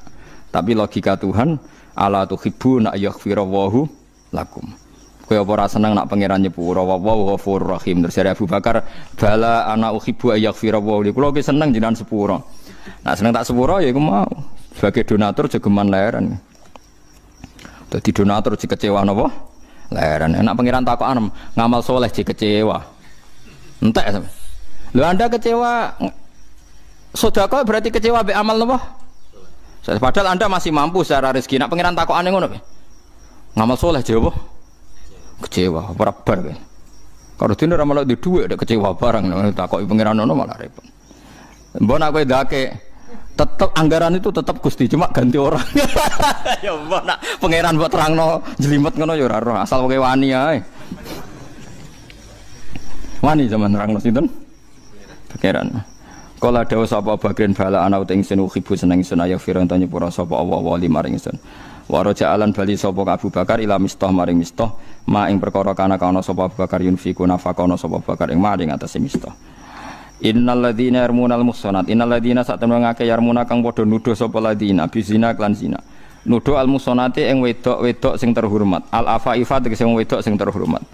Al ghafilati sing ora tau terlintas maksiat. Sing lali maksudnya sing lali ora tau terpikir maksiat. Ngamane wong nuduh muslimah sing secara lahir ku ora terlintas nglakoni zina. Anil fawahisi sangi pira-pira barang elek. Bialayaku gambar ora tergambar fi kulubina ora tumiba fi kulubina ing dalam atine ghafilat apa fi luang lakoni zina. Al mukminati kang mukmin kabeh billahi lan Allah rasulihi lan utusane Allah. Wong sing nuduh wong mukmin sing ora terlintas zina dituduh zina. Kecuali sing cara lahir pancen penggaweane zina, carane pakaian serono, carane macam-macam iku ora apa-apa kene nuduh. Tapi nak nuduh wong sing muhsanat, sing ghafilat napa? Tidak terlintas melakukan apa? Zina. Wong sing ngene iku mbok tuduh zina lu inu mongko den laknati sapa sing nuduh kabeh fid dunya ing dalam dunya wal akhirati lan akhirat. Walahum lan iku tetep kedhe wong akeh adzabun disiksa atimun kang gedhe. Niku apike Islam ya. Islam niku agama sing indah. Zina iku dosa gedhe. Enake wong liya ora perlu kena cap zina. Mergo sing nuduh diancam hukum qadzaf. Kula baleni malih. Wong zina ora elek-eleke wong. Tapi kemungkinan ada yang tersangka itu kecil. Mergo sing nyangka diancam hukum napa qadzaf. Dadi intine kan zinane iku ana tapi sing nuduh ora ana perkarane nek nuduh gak ana bukti. Lo inu fid dunya wal akhirah. Mulane ora usah nuduh kok kurang penggawean ben ora wis urusane napa dhewe-dhewe ben sing ora ora wis. Pokoke agama Islam ku kepenak gitu. Dadi ora repot. Semuanya paling enak wis ngopi, marung, mangan, guyon, bariku rokokan, kok rokoknya rugen terus rokok. Turu, bar turu ngorok terus tangi. Bar subuh ngopi neh rokokan, terus regawe, wis ngono. Sore sesuai tuwa mati wis bar. Wis ora usah ruwet-ruwet terus. Nabi misalnya sampean mau menyelesaikan bangsa ini, coba Indonesia kamu rumuskan pakai apa coba? Kalau Anda merumuskan perdagangan bebas ngene-ngene benang cepet sugih, cara pangeran wong donya kok ora rusak, donya nggone rusak. Sesuai rencana Tuhan donya iki menjen rusak. Misale ki ngrumusno ben saleh kabeh. Ya sesuai rencana Tuhan mesti ana sing saleh, ana sing napa? Dolim. Ya sembarno. Wae ngaji-ngaji, wae mulang-mulang sampe ngenteni mati ampun bar. Ada kowe sok mikir sing duwe donya tersinggung malah repot. Enggak ada cara mutasawuf ngoten dait tadbir. Kula cek apal redaksine hikam. Dait tadbir fama qoma bi wairuka la tuqim bihi nafsak. Dunya iku mbaro ora usah mbok atur. Dunya kok ana sing duwe. Nek ana sing duwe ya ben sing duwe sing ngatur. Kowe ora usah melok. Ngatur. Lho kita ingin ngurusi dunya iku gara-gara kita di nafsu. Misalnya kayak bayangno Indonesia yang tertib, yang bebas korupsi, bebas kriminal. Lalu kalau Anda mengatakan Indonesia berarti keangkuhan, kenapa Anda merasa menyelesaikan masalah se-Indonesia? Bukankah yang di sekeliling Anda hanya keluarga Anda? Kalau alasannya keluarga Anda tidak cukup, Allah protes. Cara Allah wong iso mangan, iso ambekan wis cukup. Kowe kepingin di mobil, di pesawat macam-macam. Jadi wis akhirnya malah salah paham tok mbek pangeran. Wis menengah ya tok. Sing takoki pangeran ning dunya cukup. Cekap lho Gusti, pun mangan pun ngombe. Nah kita ngomong di mobil kira duwe kok cukup. Cekap Gusti wong ra di mobil isih urip. Nyatane kula tesen apa? Urip. Mun. Takoki. Tapi ngrasa sugih, nggih sugih Gusti. Ya krasa melarat, nggih melarat Gusti. Lha piye to kok sugih ya melarat. Wah sementing nggih ngono aja sampe bantah iku sekali bantah perkara. Nggih sekali bantah napa? Kados wau wong saleh sing ning akhirat terakhir kon bun neraka gak gelem. Akhire pengiran yo saiki kira nurut. Yo saiki alasane aku mlebokno kowe apa? Lah kula sing haru sing melayu bun neraka wah kondang tenan niku. Mumpun kapok kula Gusti bantah jenengan. Mulane kula kesusu melayu mlebu napa? Neraka. Ternyata pangeran haru. Lebokno swarga. Tapi sak rugen sing melayu api akeh dibarno.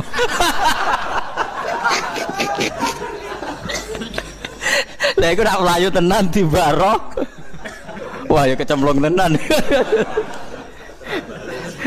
Ya, tapi ape mlayu, cara kula tetep ape. Wis ta nurut ta, resiko, gak nurut itu napa? Resiko. Lo ino mongko den yanti sapa ngakeh fid dunya ing dalem dunya wal akhirat akhir. Walhum nek kedue ngakeh ada bende siksa adimun kan gedhe. Dosa gedhe iku siksane yauma tasyadu. Ing dalem dinane nyekseni. Yauma nasibu te nasab sing nasabna lafat yauma iku al istiqraru dhamir istiqrar ala dikang ta'ala kang ta'aluk bi iklan ladhi utawa istiqrar lahum yaiku lafat lahum mangke yauma tashhadu alaihim alsinatuhum yaum walahum adzabun niku sangka kata lahum tasyhadu nyekseni bil faqaniyah tasyhadu wa tahtaniyah napa yas hadu alaihim ngatasé wong akeh apa alsinatum cangkeme wong akeh wa idihim lan tangane wong akeh wa arjuluhum lan sikile wong akeh bima lan perkara kanu kang ana sapa ngakeh ya malu nang nglakoni sapa ngakeh mingkolen saking pengucapan wa fi'lan penggawean wa yaumul kiamati dina kiamat. Dadi dina paling abot iku nak cangkemem wis ditutup sing nyekseni iku tangan sikile anggota tubuh kabeh nyekseni. Yauma idin ing dalem dina iku yuafi nuhoni hum ing wong akeh sapa Allah dina hum ing tatanane wong akeh ta agamane wong akeh al haqq ing hak. Yujazim tekse mal sapa taala ing wong akeh jazaam kelan walase kabeh al wajib kang wajib alih ngatasé wong akeh. Jadi mereka diwales tenan dengan walesan sing bener-bener hake mereka. Wa ya'lamun lan dadi ngerti sapa ngake ana wa ing satemene Allah wa ya Allah iku al haqq iku hak al mubin kang jelas. Haitsu haqqaqa sikirane nahkekno sapa wa lahum mare wong akeh jaza ing walese wong akeh. Allah dirupane jaza kanu kang ono sapa ngake. Iku ya syukuna mamang sapa ngake fi fil jaza wa minhum abdu bin ubay. Ngeten nggih kula warai sesuai riwayat nggih kula bolak-balik matur sinau kula kathah niku kangge solusi mboten nggih gagah-gagahan mboten nggih solusi. Misale jenengan ning donya diutang akeh. Mbok utang go apik, mbok diutang dienggo napa pokoke diutang akeh. Terus kepengin tobat. Tak warai sampeyan. Kemungkinan yuk sepuro itu kecil nak utange akeh. Lah soal kiai ngumumno nggih niki nak sing di hak adami sepuro nggih sing muni nggih sing ra ngutangi paham ya. Dadi ku sing muni nggih sing ora ngutangi. Kula pertama dadi kiai teng desa kula niku jarang istighlal, diprotes mbek kiai-kiai. Gus kok ora istighlal. Biasane kan nggih sing gadah salah jenengan sepuro nggih, sing utang-utang jenengan bebas kok nggih sepuro nggih banter-banter ya ruhin-ruhin sing ra ngutang-utangi mayit itu. Jika kula mikir istighlal iki ora ono gunane, perkarane sing muni nggih banter iku sing ora ngutangi. Lah niku carane ngeten nggih. Niki teng hadis sahih. Sing penting sampean niku kekasih pangeran sih, dadi wong bener sih. Utangku nak iso ya disaur, nak terpaksa ra iso ya wis keben. Umpamane ra iso. Kowe misale adol omah malah bojomu ra ndek omah misal.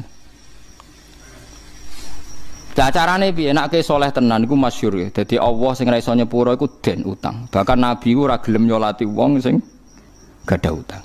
Dadi critane den ngeten niki kula mboten main-main nggih teng fatwa niki. Nabi ku wong syahid wae dene dihisab, pemene sing ramati napa? Syahid. Walhasil Nabi rawuh di salah satu sahabat ditakoki akana alaihi denun. Apa punya utang? Punya ya Rasulullah dinaroni. Terus Nabi ya sallu ala sahibikum. Nabi ku ya seni. Ya kancam salati. Jadi Nabi ra kersa nyolati tapi menyuruh sahabat menyolati. Lha iku hebate Nabi. Walhasil terus Nabi pas mau kondur gitu ndak mau nyolati, ada sahabat Alayya ya Rasulullah dirhamani. Ya saya utang itu nanti saya sahur. Nabi kembali lagi mau nyolati. Nah sehingga terjadi tradisi kiai-kiai supaya mayit ini terbebas dari utang diambil alih yang hidup. Nah, ini cobalah jadi etika kita, muhasabah kita. Jadi muhasabah itu cara berpikir kita set, kita pikir ulang. Ternyata semangatnya seorang nabi itu wastaghfir lidzambika walil mu'minun. Semangatnya itu memintakan ampun. Orang ahli tafsir tahu semua kalau nabi itu tidak mungkin dosa. Jadi itu khitabun nabi wa urida bihi ummatu, itu khitab nabi, tapi yang dimaksud itu umatnya, karena nabi tidak akan mengalami dzambun, tidak akan mengalami dosa. Sekarang enggak, kadang-kadang kita ini kalau orang lain salah itu semangat. Kalau di perusahaan ada teman salah, apalagi miran salah itu seneng. Barokahnya salah bisa ganti kan gitu. Mungkin di dunia tokoh juga gitu, barokahnya ada tokoh salah, kita yang jadi populer sendiri. Tidak boleh seperti itu. Kita harus salimus sodri di jami'il muslimin. Jadi ini harus dilatih. Saya tadi matur sama Habib Ahmad, latihan kita jadi hidup. Nabi itu kalau resep jadi wali itu kata Nabi gampang. Kata Nabi, kalau kamu ingin disenangin Allah, ya sudah. Kalau kamu asbahta wa amseta gini-gini, perasaan kamu, kata Nabi, jangan punya perasaan ghil sama orang muslimin. Itu sudah wadzalika min sunnati. Makanya Nabi ngendikan la yablughni ahadun an ahadin syai'an. Ada yang baca la yuballighni ahadun an ahadin syai'an. Seseorang jangan melaporkan ke saya tentang salahnya yang lain. Fa inni akhruju ilaikum wa ana salimus sadri. Karena saya ingin ketemu sampean semua dalam keadaan salimus sadri, tidak punya perasaan apa-apa.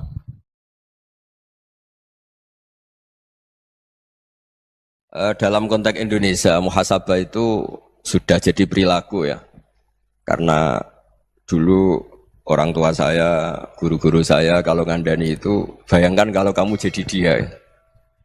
Jadi misalnya kita mentang-mentang atasan, otoriter sama bawahan, bayangkan kalau kamu jadi yang bawahan itu kayak apa. Laukun tamakana, kalau orang Arab bilang, bayangkan kalau kamu di posisi dia. Makanya guyonannya orang-orang Indonesia itu kan orang ngaramkan judi gitu, bareng dikasih tahu. Tapi yang menang anak jenengan, alhamdulillah. Ternyata ngaramkan itu karena ada anaknya. Kalau anaknya yang menang ya seneng. Meskipun itu guyonan, tapi saya punya padanan itu dalam kitab Hikam. Nabi Ibrahim itu Khalilur Rahman, tentu bencinya minta ampun sama yang namanya maksiat. Suatu saat beliau diterbangkan di alam malakut. Itu kalau di Hikam saya halaman 15 juga. Saya masih ingat betul. Mungkin kalau Anda beda halaman karena beda cetakan. Atau enggak punya kitabnya. Atau punya tapi tidak bisa baca. Nah itu jadi berbagai kemungkinan. Atau punya tidak bisa baca tapi dianggap jimat. Atau digo pencitraan. Banyak itu kaji-kaji tidak bisa baca kitab tapi di ruang tamunya kitabnya besar-besar. Pencitraan itu. Tapi ya bagus lah, enggak apa-apa untuk syiar.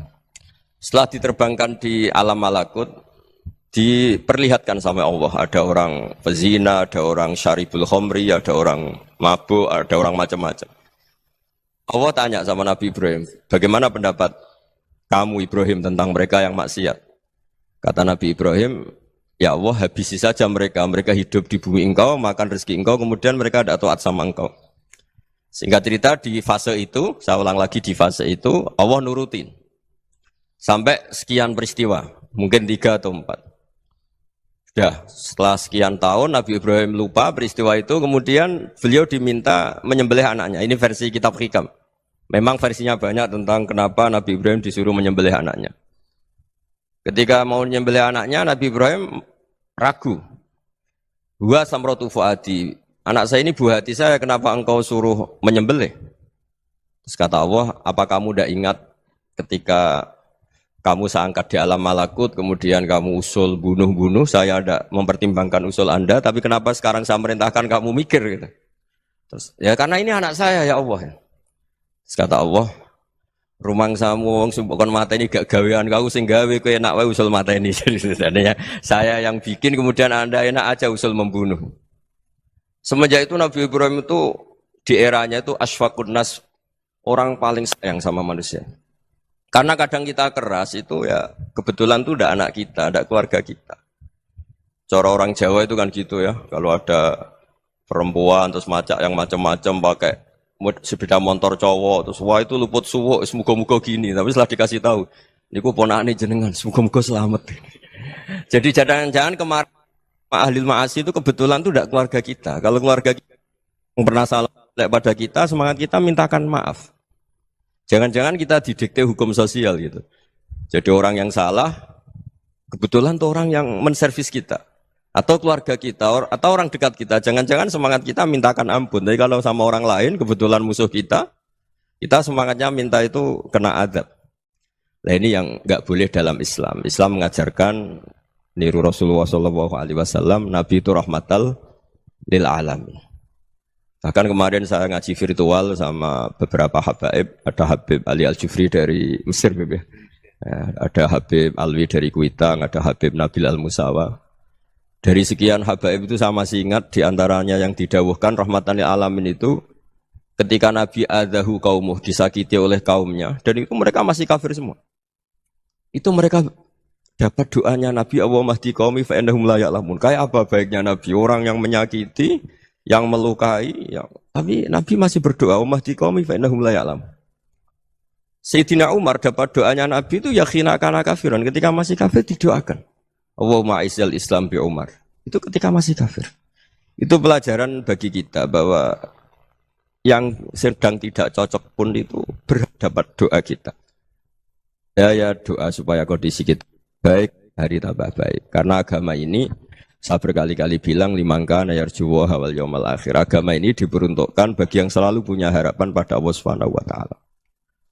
Saya cerita muhasabah ini tentang hubungan kita dengan Allah. Di Indonesia itu banyak orang fasik, banyak orang nakal. Ya di mana-mana orang nakal itu ya mayoritas, wa aksaruhum fasikun. Tapi berkahnya harapan. Mungkin saya kira nakal sok benda, mungkin saya kira sholat sok ben sholat, mungkin sekarang belum sakhok, belum dermawan, suatu saat dermawan. Barokahnya itu kefasikan ini dianggap sementara. Sedang fasik, sedang tidak benar. Karena kiai-kiai kita, para guru-guru kita, para habaib utamanya itu mesti bilang semoga husnul khotimah.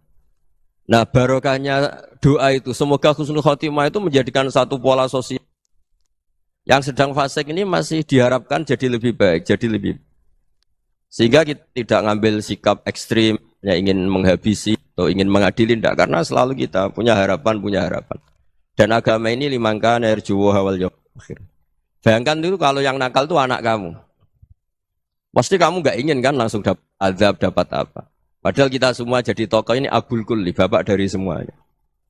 Sehingga ketika Rasulullah SAW jalan-jalan kemudian melihat perempuan sedang menyalakan api. Kalau apinya mati ditiup, anaknya dijauhkan. Nanti kalau sudah jauh dari api, anaknya digendong lagi. Terus kata Rasulullah, matur ke semua sahabat, Aro'aitum anna hadih tarihatan waladaha alan nar. Apa kamu berpendapat bahwa perempuan ini akan melemparkan anaknya ke neraka? Tidak ya Rasulullah. Tidak akan seorang ibu melemparkan anaknya ke api. Terus kata Rasulullah, Allahu arhamu min hadih biwaladiha. Allah lebih rahman, lebih rahim dibanding orang tua ini kepada anaknya. Ini yang harus kita kenalkan terus, kita kampanyakan terus. Supaya orang hubungannya dengan Allah itu nyaman, asik. Sehingga dengan demikian selalu ada harapan bahwa yang sedang nakal ini suatu saat tobat. Kita tidak boleh menghukumi pasti begini, pasti gini. Itu tidak wilayah kita. Itu juga yang dicontohkan Rasulullah SAW. Secara lahir Nabi itu nggak berkenan sama Wahsy. Karena Wahsy itu salahnya salah fatal. Karena membunuh ahabban nasi ila Rasulillah. Yaitu membunuh Sayyid Hamzah. Jadi ketika Wahsy tobat, Nabi itu nerima tobatnya. Dan ketika beliau dengan basariyahnya agak siap ketemu Wahsy karena harus ingat Sayyid Hamzah, basariyahnya diturutin. Oke, kamu iman, saya turutin, tapi jangan sering ketemu saya. Karena kalau ketemu kamu, saya masih ingat sama paman saya, Sayyid Hamzah. Kita bisa ngelola seperti itu. Kita tidak cocok sama orang, bagaimanapun mereka umat Rasulullah SAW, kita tetap mencintai mereka. Misalnya kalau beda agama, mereka sama-sama orang Indonesia, kita mencintai mereka atas nama warga Indonesia. Tapi kalau misalnya potongannya ora cocok, beda kultur, bawaannya itu mangkel no coro Jawa. Ya bisa diilmoni, jangan ketemu. Wong sudah tidak cocok, ingin ketemu nyari solusi. Roh ini tok seneng itu kan ya repot itu. Ya sudah kalau nggak pati cocok ya jangan sering ketemu. Dan itu kita bisa memanage seperti itu tuh bisa. Saya berkali-kali cerita tentang Imam Syafi'i. Kalau dikasih tahu ya Imam Aba Abdillah, panggilannya Imam Syafi'i, tetangga Anda ini ternyata banyak yang nggak senang Anda. Jawabnya beliau senang. Ya bagus kalau nggak seneng saya, ndak utang saya katanya. Jadi gara-gara sampean seneng aku ngatur aku ini kan. Nah, mungkin sampean ra seneng kan ya enak. Jadi hidup itu dianggap happy. Kalau seneng ya teman silaturahim, kalau nggak seneng ya nggak bakal utang gitu. Baru kayak ra seneng itu nggak ganggu. Gitu. Jadi dulu itu orang bisa ngelola seneng tidak seneng itu bisa. Karena ada kearifan hubungan dengan Allah Subhanahu wa taala. Hidupnya selesai karena masyghul bi dzikrillah, mereka sibuk dengan Allah. Makanya kata ulama-ulama tasawuf, kamu jangan melihat manusia perilakunya, tapi kamu juga harus ingat yang gerakkan semua itu Allah Subhanahu wa taala. Dengan demikian kita farah, kita senang. Makanya Nabi kalau ngutus Anas bin Malik kemudian enggak kesampaian yang diinginkan karena Anas main, ketika garwa-garwane Nabi agak tersinggung, Nabi andekan Allah menghendaki yang saya inginkan kesampaian, pasti itu kesampaian. Jadi dianggap kegagalan Anas enggak manggil yang dituju Nabi itu ya kersane Allah, ya enteng saja. Sayyidina Ali lebih parah lagi yang dialamin. Itu dalam beliau kalau dipanggil tuh enggak cepet-cepet ke sana. Ketika ditanya, "Kenapa kamu tak panggil enggak cepet ke saya?" "Amin tu ukubatak." Karena aku tahu engkau orang baik. Orang baik itu pemaaf. Jadi makanya orang-orang soleh dulu itu bodoni itu. Makanya sekarang kalau ada orang bodoni itu mesti bidik orang soleh. Kalau orang-orang soleh itu kakean husnudzon akhirnya sering dibodonin. Abdul bin Umar itu masyhur itu. Kalau ada budaknya sering sholat, sergap sholat itu dimerdekakan. Akhirnya enggak sholat pun pura-pura sholat. Akhirnya juga dimerdekakan. Ketika ditanya, kenapa engkau merdekakan? Padahal mereka sholatnya menipu engkau, kata pembisik-pembisik itu. Man khoda'ana lillah in khoda'na lah. Dia nipu atas nama Allah, berarti saat tertipu juga atas nama Allah. Enggak masalah dong, semuanya demi Allah Subhanahu wa ta'ala. Jadi ketika kita ketemu mensifati Allah Ta'ala itu ghafir. Allah pemaaf. Jangan kamu enggak fair untuk diri kamu nyifati Allah ghafir, pada orang lain Allah kamu sifati syadidul iqab. Jadi Allah kamu atur, kayak MC tadi ngatur saya. Jadi Allah itu apa? Kalau pada saya ghafir, kalau pada musuh saya syadidul iqam. Itu tidak fair. Kalau Anda punya harapan kepada Allah karena Allah Rahman Rahim, Allah ghafir, sebenarnya Allah pada musuh kita ya bisa saja Allah ghafir, bisa saja Allah Rahman Rahim. Sehingga kita melihat orang lain yang kita tidak cocok itu ya enteng saja. Itu min ummati Rasulillah sing tanaluhu syafa'atu, tanaluhu sa'atu rahmati, tanaluhu fair. Jangan dengan kita kayak mesti dapat rahmat.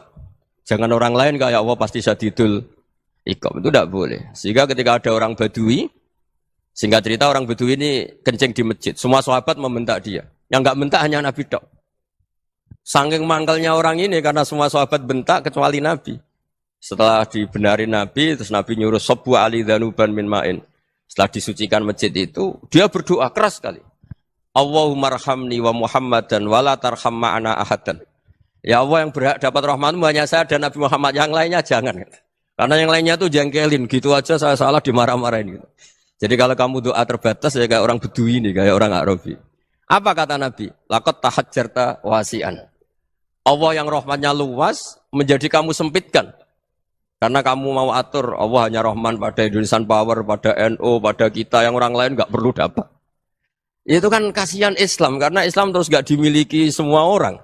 Allah tidak dimiliki semua orang, Rasulullah nggak dimiliki semua orang karena dipek NU, dipek ormas tertentu, dipek nggak boleh seperti itu. Nggak boleh takhasyar tawasian kata Nabi, tidak boleh mempersempit zat yang rahmatnya itu luas.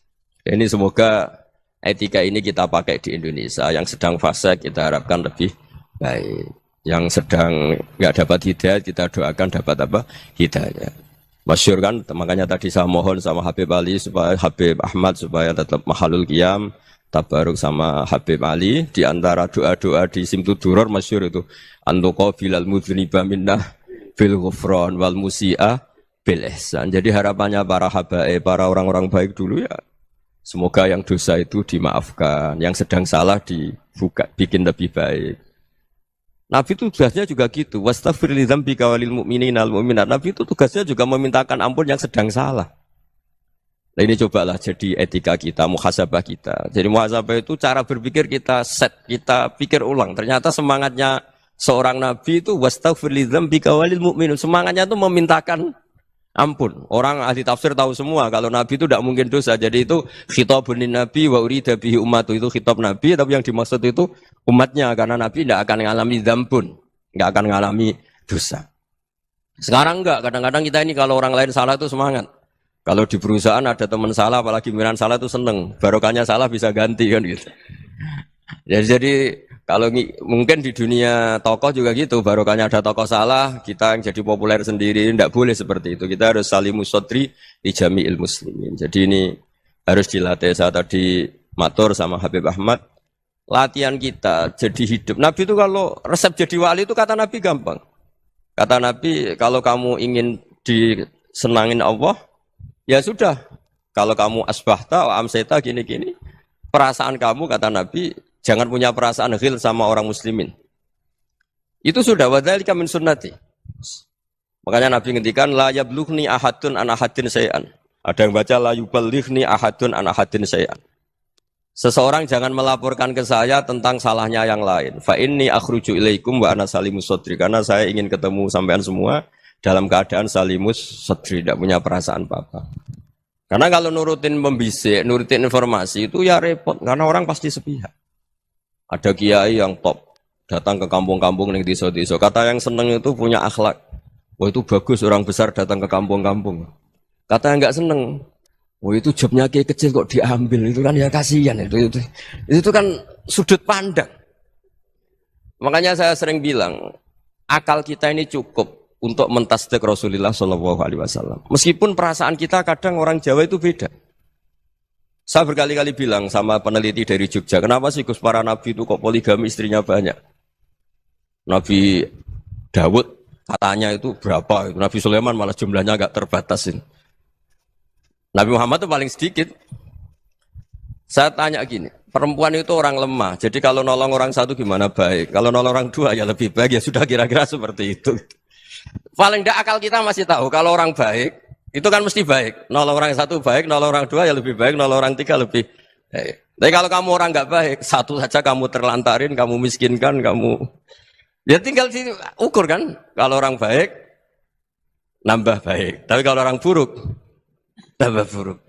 Nah itu akal. Akal kita bisa menganalisis kenapa sih nikah itu ada yang poligami, ada yang enggak. Ya sudah, ukur saja diri kamu. Misalnya kayak saya elek keriting, rabi terus, memperbanyak wong elek, orang perilaku netok raine dadi elek kabeh gitu. Tapi nak kowe ku ganteng, alim, ganteng, sugih, anake ganteng-ganteng, berhubung kowe saleh ahli swarga kabeh, mertua yo bangga karena karir kamu meyakinkan, ini mertua kamu aja gak bangga mau nambah. Ipar gak bangga, mertua gak bangga, desa kamu yang kamu wayai juga gak. Beda dengan Nabi ketika nikah Juwairiyah itu gak ada pernikahan sebarokah Nabi dengan Juwairiyah itu.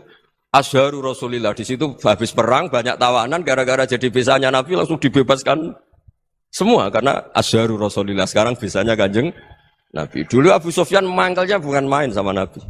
Gara-gara putrinya dinikah terus langsung jadi. Kalau kamu kan enggak, nikah satu, nikah lagi. Satu kampung musuh kamu. Karena istri pertama ya cemburu, yang kedua agak bangga. Wah itu selesai itu. Dunia wal akhirah. Maksud saya, nganalisis Islam itu harus pakai akal. Dan akal yang dipakai, ini saya bawa ke kitab Ihya, adalah pikiran-pikiran para ulama. Makanya ketika Imam Ghazali ketika ditanya, fakaifa bi muslimin fasikin, asawwaha fi jami'i amri. Kalau kalian ketemu orang fasik, orang Islam tapi fasik, perilakunya enggak ada yang benar. Kata Imam Ghazali jawabnya lucu, aneh. Ma min muslimin illa wa islamuhu ta'ah. Tidak ada orang Islam kecuali dia mau Islam, membenarkan Allah dan Rasul itu sudah taatnya dia. Kok kamu tidak bisa melihat taatnya dia? Dia pikirannya kan ini pemabuk, ini tukang apa. Tapi kata Imam Ghazali, sebenarnya kamu masih bisa berpikir positif. Ma min muslimin illa wa islamuhu ta'ah. Tidak ada seseorang Islam ketika dia milih Islam itu pasti ada taatnya, yaitu tasdik pada Allah dan tasdik kepada Rasulullah SAW. Jadi dengan pola seperti itu, maka di antara guru-guru kita yang modern ya di era Mbah Maimun, di sini ada Habib Ahmad. Habib Salim, syair yang sering dibaca beliau adalah ada orang munajat sama Allah, ini cerita munajat. Itu orang itu ngendikan gini, ana mutnibun, ana mukhtiun, ana asi. Huwa rahimun, huwa ghafirun, huwa afi. Ya Allah, saya mukhti, saya orang yang salah. Ana mutnib, saya orang yang dosa. Ana asin, saya sering maksiat. Tapi engkau ya Allah, engkau ghafir, pemaaf. Engkau rahim, maha pengasih. Engkau afin, yang mudah memaafkan. Terus kata orang ini, ya agak kurang ajar tapi saking senengnya sama Allah. Qobal tuhunna salasatan bisalasati. Ya gini saja ya Allah, sifat engkau diadu dengan sifat saya. Engkau Tuhan Gusti, enggak boleh kalah katanya. Terus wasatahliban ausofu ausofi, dan kau pasti pemenangnya gitu. Jadi ada orang rayu Allah dengan cara seperti itu ya ada ya. Saya ini manusia, salah saya banyak. Engkau ampunannya banyak. Engkau Tuhan Gusti, enggak boleh ampunan Anda, ampunan engkau kalah dengan salah saya. Enggak boleh Tuhan kok kalah. Nah, jadi untuk supaya orang punya harapan gitu. Banyak juga wali-wali yang jadab ketika datang ke makam Rasulullah SAW. Itu kalau dongo ya agak kacau sebetulnya, cara syariat agak kacau. Ya Allah, engkau punya dua pilihan. Jika engkau menjadikan saya soleh, surah habibu, yang senang kekasihmu, yaitu Rasulullah SAW. Tapi jika engkau menjadikan saya fasik, surah adubu, yang senang itu setan. Monggo jenengan mau menyenangkan kekasih jenengan, mau menyenangkan musuh jenengan, monggo. Jenengan bebas kok memilih. Nah, mestinya Allah ya senang menyenangkan kekasihnya. Jadi ya, intinya Allah dipaksa untuk menjadikan dia orang soleh gitu. Jadi kayak kemarin itu Pak Bu siapa? Yang kesini itu yang sama jenengan. Kuliah kesini itu sama Habib Ahmad. Saya pertama enggak mau, lama-lama Habib Ahmad. Ini gimana Gus? Orang taunya saya dekat jenengan, kalau enggak kasil saya waduh Beb.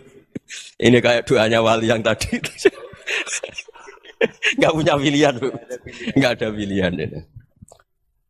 Jadi saya mohon muhasabah itu dimulai cara berpikir. Makanya di sini sebetulnya teks ini supaya dapat barokahnya Ihya. Ini kitab yang disenangi para habaib, para ulama. Sebetulnya teks di muhasabah itu redaksinya gini ya, yang lengkap. Hasibu anfusakum qabla an tuhasabu, wazinuha qabla an tuzanu, wa tahayya'u lil ardil akbar. Jadi ada kata wazinu, jadi ukur. Perilaku Anda ini diukur, ditakar. Misalnya kita sebagai suami kan ya punya hal-hal yang kita tidak ideal. Cara wong Jawa mesti pesek. Cara rezeki ya pas-pasan itu.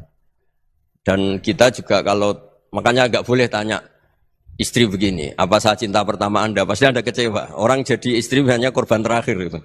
Sudah. Karena orang kalau ngelamar kemana-mana enggak jadi, yang jadi istri itu pasti korban terakhir gitu. Jarang istri pilihan pertama, jarang. Ayo semua yang nikah. Rata-rata itu pilihan Anda pertama Pak, dari sekian ditolak di mana-mana terus. Ya perempuan terakhir. Kamu juga korban terakhir gitu. Itu wali-wali dulu kalau ngandani kita itu sederhana. Antal, ini masyhur diceritakan Habib Zain bin Semit dalam kitab Al-Manhajus Sawi. Anta lam tajid min nafsika kullama turid. Fa kaifa turidu min ghairika kullama turid. Kamu yang ingin ideal saja, kamu tidak menemukan pada diri kamu untuk menjadi ideal. Kamu kan ingin ganteng, ingin punya uang banyak, ingin perilaku Anda sempurna. Anda saja yang punya keinginan tidak bisa mewujudkan keinginan Anda sendiri. Fa kaifa turidu min ghairika ma turid. Jadi anta lam tajid min nafsika kullama turid. Fa kaifa turidu min ghairika kullama turid. Kamu yang punya keinginan saja. Misalnya saya ingin punya uang banyak, perilaku saya selalu benar, enggak pernah salah. Loh, saya yang ingin saja dengan diri saya enggak bisa untuk benar terus. Kok kamu berharap orang lain selalu benar? Jadi anta lam tajid ya sama. Kalau kamu menuntut istri kamu itu ramah, neriman, apa kamu neriman sama wajah istri Anda gitu? Engko yo pola ning dindi jajaki sana jajaki sini, kamu sendiri ndak kona apa. Jadi itu nasihat yang luar biasa. Anta lam tajid min nafsika kullama turid, fa kaifa turidu min ghairika kullama turid. Kamu mau menghormati semua orang, ndak mau kan? Kemudian Anda berharap semua orang menghormati kamu. Kamu tidak ingin kan orang lain semua menghujat kamu. Sementara kamu enak aja menghujat orang lain. Makanya Rasulullah SAW itu luar biasa ketika bikin kaidah sosial. Apa la yu'minu ahadukum hatta yuhibba li akhihi ma yuhibbu li nafsi. Jadi kalau ukuran iman itu sederhana. Kalau sesuatu itu baik, nyaman bagi Anda, ya bayangkan itu pada teman Anda. Misalnya Anda bangun tidur sudah acak-acakan, nggak punya uang, utang jatuh tempo, kan nggak ingin ketemu orang. Ya kamu jangan bertamu ke jenis ini karena dengan kamu yang alami juga gak siap ketemu orang. Makanya ada Habib Alim itu dilapuri sama seseorang. Beb, dulu teman saya itu ketika saya kaya itu sering main ke saya. Setelah saya miskin, mereka tidak main ke saya. Kata Habib itu bagus, sunnah Allah begitu itu bagus. Coba kalau kamu dulu kaya, teman kamu main kan kamu gaya, di rumah ada makanan, bisa hormat tamu. Setelah kamu miskin jadi buruh manol di pasar atau buruh bikin boto, teman kamu datang, malu enggak kamu? Mendingan enggak datang gitu. Akhirnya baru, oh ya alhamdulillah kalau gitu. Loh iya kan dulu teman kita datang, kita ada Alphard, istri cantik, rumah bagus. Setelah kita miskin, buruhnya orang pas dibentak-bentak, teman kamu udah datang. Milih datang kamu enggak kalau setelah kamu jatuh? Enggak kan? Jadi barokahnya ilmu itu terus. Ya, tapi kadang-kadang orang tuh, wah setelah saya miskin teman-teman enggak kasih ke sini. Ya kalau kamu sudah jatuh, teman-teman kamu ke situ jadi tontonan. Ya mulai sekarang cara berpikir itu dirubah. Dulu yang namanya kiai itu kalau diundang orang itu ya agak-agak senang. Semenjak saya itu agak rubah. Mengundang kiai, ngatur kiai itu tak haram-haramkan ya ada lumayan lah sekarang itu sudah mulai agak beretika. Dulu itu ngundang tuh tanggalnya ditentukan, jamnya ditentukan. Enggak mikir apa kiai saat itu nganggur, enggak. Punya wadifah, enggak. Dia milih tanggal yang dia nganggur, enggak mikir masa itu kiainya nganggur apa. Enggak. Ya saya hanya cerita aja, kamu tersinggung ya monggo, boten ya monggo itu kan.